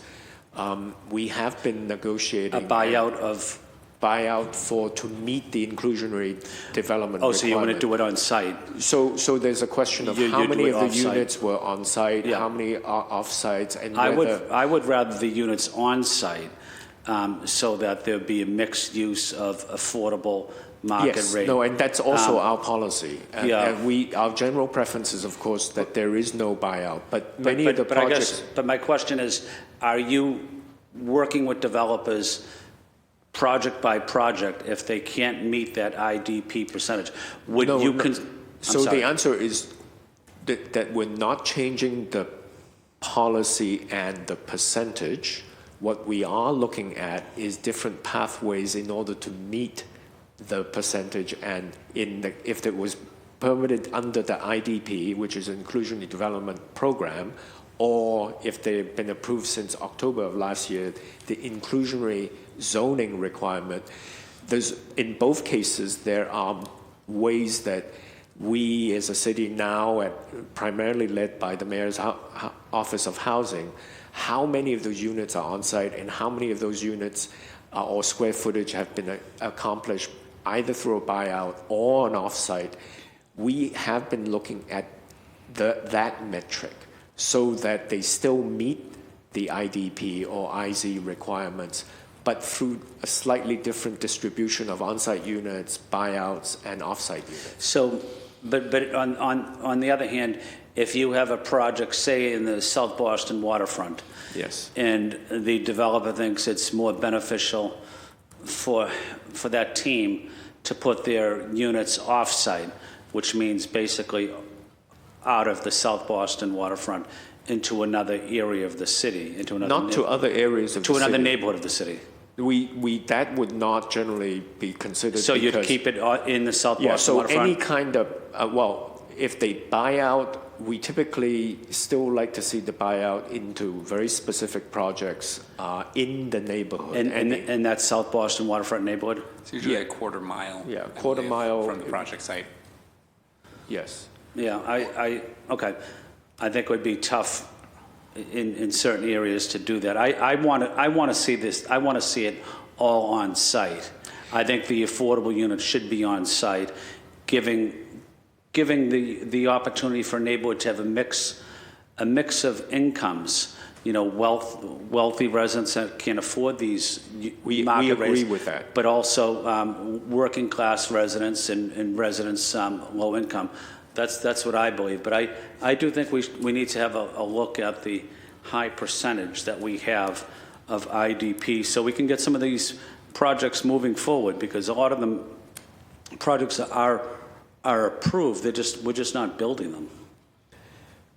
As a matter of policy, we agree with having the inclusionary development or inclusionary zoning units on site. That is always our first goal.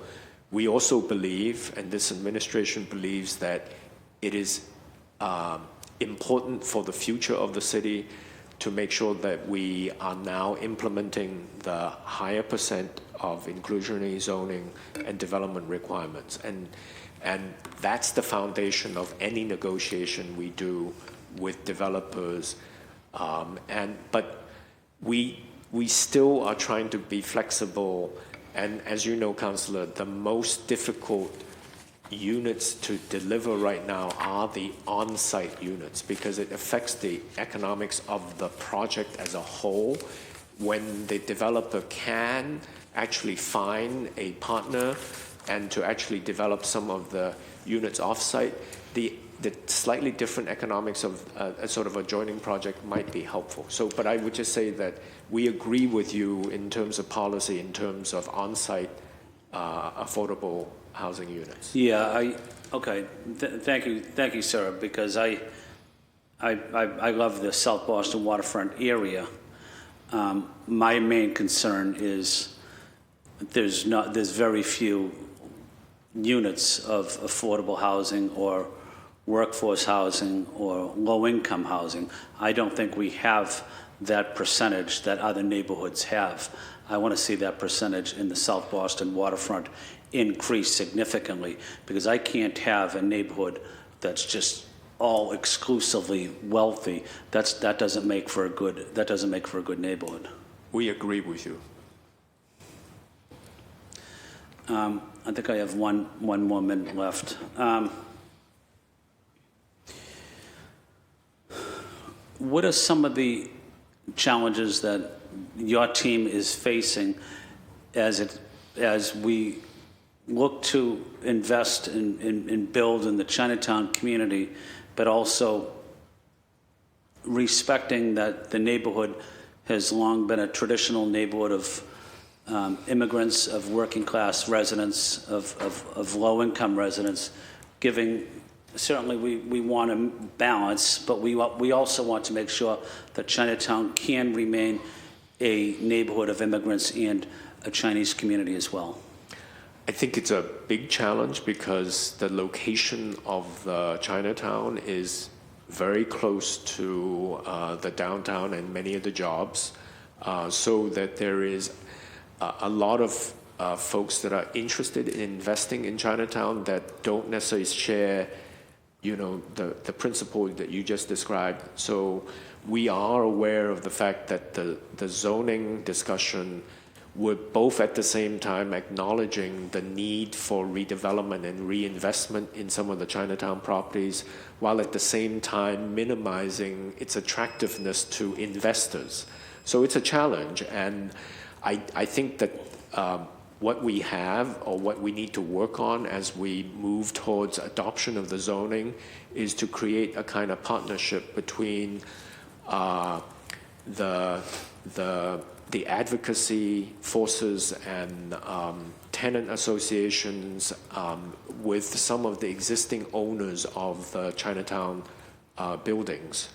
And I think that there could be a convergence of interests here, because many of the family associations that own property, as well as the property owners, there are still a significant number of them that are Chinese descent, and that I know that they all value Chinatown as a very vibrant enclave that has a distinct cultural and history and connection and demographic. So I think that there's a pathway there. I've been working personally to try to bring people with different advocacies together to sit around the table to see whether there's a situation where we can get reinvestment as well as protection of the neighborhood's character. Thank you, and I want to make sure that my constituents also are part of the process, especially constituents that do not speak English, that speak primarily Cantonese, and they're seniors, and want to make sure that their ability to engage the administration is there, and it's an honest discussion as well. We respect them because they have been here a long period of time. They're our seniors, they don't speak English, but I think they have an important voice to play in this community, and I don't want to see people trying to diminish their voice in any way, or taking advantage of the situation because they do not speak English, or they may not read or write English as well. I think it's important for us to be honest and to communicate with them in Cantonese and be upfront and be direct with them. Thank you. I think, Councillor, I do have an advantage in that I do speak Cantonese, and I have found that when I've met with some of the local residents and my neighbors, that just being able to speak in Cantonese and in their language, their native language, has built trust.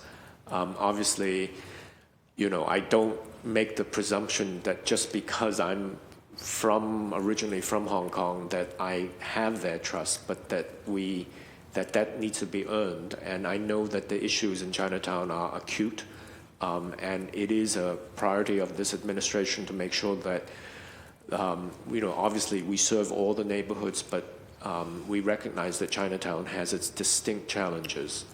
Right, I agree. The trust has to be earned, but we can easily lose trust if we are communicating with people that speak Cantonese and we're not being upfront with them in an honest manner, and we're not providing them with accurate information.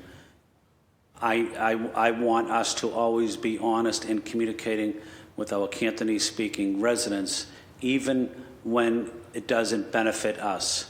We have to be above board in being honest, in being ethical, in engaging residents, regardless of if they agree with us on a particular issue or not. Thank you, Mr. Chair. Thank you, Council Flynn. The chair recognizes Council President Louis Zhang. Councilor, you have the floor. Thank you, and thank you, Mr. Chair. I know you had originally come and asked if I had any questions, and I didn't, but there are actually two things that I wanted to mention. One of them, Devin, is something that I've asked from the very first time that we met, and it's about how do we sort of do the, and when you were responding to the chair's question about the market is a market, and there's some intervention that's going to be necessary, but you can't completely intervene in the market. An area that I'm interested in is how do we deal with the issue of land speculation? There's that's the market acting on its own, but I do believe that there are some interventions that we can make to tamper down on land speculation. And to be honest, at this moment, I don't know sort of what the market is doing in terms of that. But I do think that's where zoning comes in. That's where sort of having, what are affordability requirements on hand as much as possible, having that baked in is important. But I'm wondering if there are anything that your office is working on or looking to get at the issue of land speculation that ends up driving up costs. I'm happy to start. So I think one of the downsides of having a downzone city, which Kairos mentioned earlier in the testimony about how that was the intentional policy of the city of Boston through the 80s and 90s and there was some good theory behind it around empowering more community conversation by forcing a discussion on every project. A downside of that is there's no reasonable limit to what you could negotiate. So a downside city encourages speculation. A city that enforces its zoning code should control speculation, because what you should only, in most cases, be able to build what the zoning allows for.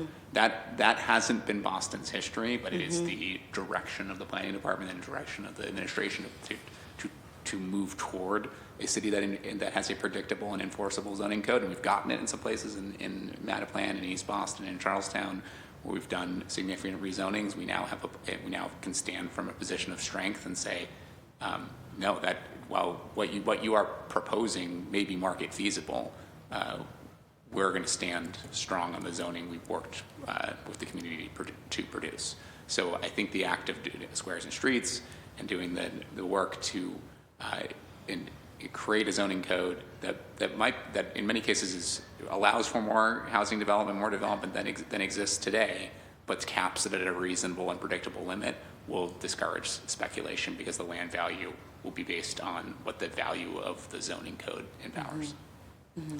But I just would point out that New York has primarily 95% of the development in New York is governed by as of right zoning. But they have seen increase in the value of real estate. So I think that the primary driver for people who speculate and invest in land in particular, not necessarily development, are taking their money to markets that are increasing in value. And unfortunately, Boston, well, I should say that because of our economy and other economic factors, we remain one of the most attractive real estate markets in the country. And so long as that's the case, there will always be land speculation, irrespective of the zoning regimen. But to the extent that the planning department has control over the zoning regimen, we will do everything that we can to make sure that that there's no incentive built in our planning and zoning that encourages speculation, and that the rules are that we adopt rules that encourage development, but development that is, that have all of the values such as inclusionary development and linkage built in that helps us spread that added value to different parts of the city as well as different socioeconomic classes within the city. Okay. And you're not seeing that same level of speculation in New York? You're actually seeing land value increase in New York City because of the lack of supply. And what has happened is that part of the larger government policy of deregulating, I should stop by going beyond the scope of your question, but I would say that markets that that are attractive markets will continue to be places where speculators will head for. I think that there's just different types of speculation. Yeah, there's right. speculation Yeah. like, hey, I think I can Right. demolish that home and get something Right. much bigger. There's built different- there. yeah. And zoning will control for that. I think Kairos is also talking to buy and hold speculation. Yes. Yeah. And the concern is that land speculation has not been that problematic, but that doesn't address the issue that there is sort of people that the chair already mentioned, the sort of like getting higher value out of the parcels and existing structures. Okay. Thank you. And I just have one final request to the chair. If you could, is it possible to send us a list of, and I'm not sure if my chief of staff already asked this question, but if she hasn't, for Jeff and for the entire team, a list of properties where they've been fully permitted, but there hasn't been the development. Yep, we have that available. You have that? Can you please, through the chair, can you please send that to my office? Thank you. Thank you very much. Thank you, Chief. Thank you for your time. Thank you, Council President. I just have a few more questions that you don't have to answer now, but would just love to get it on record in order to get the department to answer back in writing. This is around the conversion, office building conversion pilot program. How long did it take each of the 6 projects to receive Article 80 approval? How long do you expect the remaining 9 to receive approval? How long do you expect until the remaining 14 begin construction? How many 3-bedroom units are included in these applications? Is there an average age of building for those 20 conversions? And the mayor announced the office to university residential conversion planned during her State of the City. Is there any concern with removing taxable property off of our tax rolls in perpetuity? I guess you can answer that now. I can answer that last one, yes. Yeah. The vision of that program as a tax incentive is that it would be a partnership between the university and the actual owner of the building. The university wouldn't become the owner of the building. Okay. And if the university became the owner of the building, then it Right. would become non-taxable. But Right. we're extending a tax benefit for 29 years at a 75% discount to an owner that makes a partnership with the university but continues to own Be the it. owner. Yeah. Makes sense. And then there was a information request where the department provided, do we have data on how many studios, 2-bedroom units and 3-bedroom units, private developers have been created in the city over the last 3 years? If we could just break this down on what went through Article 80 and then small project review, that would also be helpful. I believe that is all for me, but I do want to just point out a stat that I brought up and keep on hearing us talking about, or there's this push, right, on reducing the IDP, and that's, what gives us the ability to create more affordable units here in the city of Boston. And one stat that I did or data point that I have provided already in this hearing was that 70% of children living in Boston are low-income households. So when we are talking about, right, rolling back affordable housing, that's who we will be affecting in a real way. And as had been mentioned on this panel, and is, all in the news, that Boston is a attractive place for investors. It's one of the highest rents in the city of Boston, in the country. It's in a very attractive real estate market, so I don't want us to misplace our values for someone else's bottom line. Yeah. And I also do think that we should add some context around our housing production, because Boston has always punched above its weight, and I don't think that really gets into this conversation as much as it should. Even when it comes to housing production, we have punched above our weight. We are geographically a small city, right? And we get compared to cities that are extremely larger than Boston. So again, like, Boston is a desirable place to live. It's a place that we have, many prominent institutions and organizations and companies. But that doesn't mean we should shape our planning department just solely around market pressure. And I know that you have mentioned that. So again, I just want to encourage the planning department to stay focused, not only on what the market wants, but on what our mission demands, right? Mm-hmm. And let's prioritize developments and investors that align with our values and deliver impact for people who actually, live here. So with that, I just want to say thank you to my council colleagues. I want to thank you and your team for always being responsive and working with us on delivering on these demands. I want to thank IGR, central staff. I want to thank my team and my council's teams in this hearing on dockets number 0822 through 0830 is adjourned.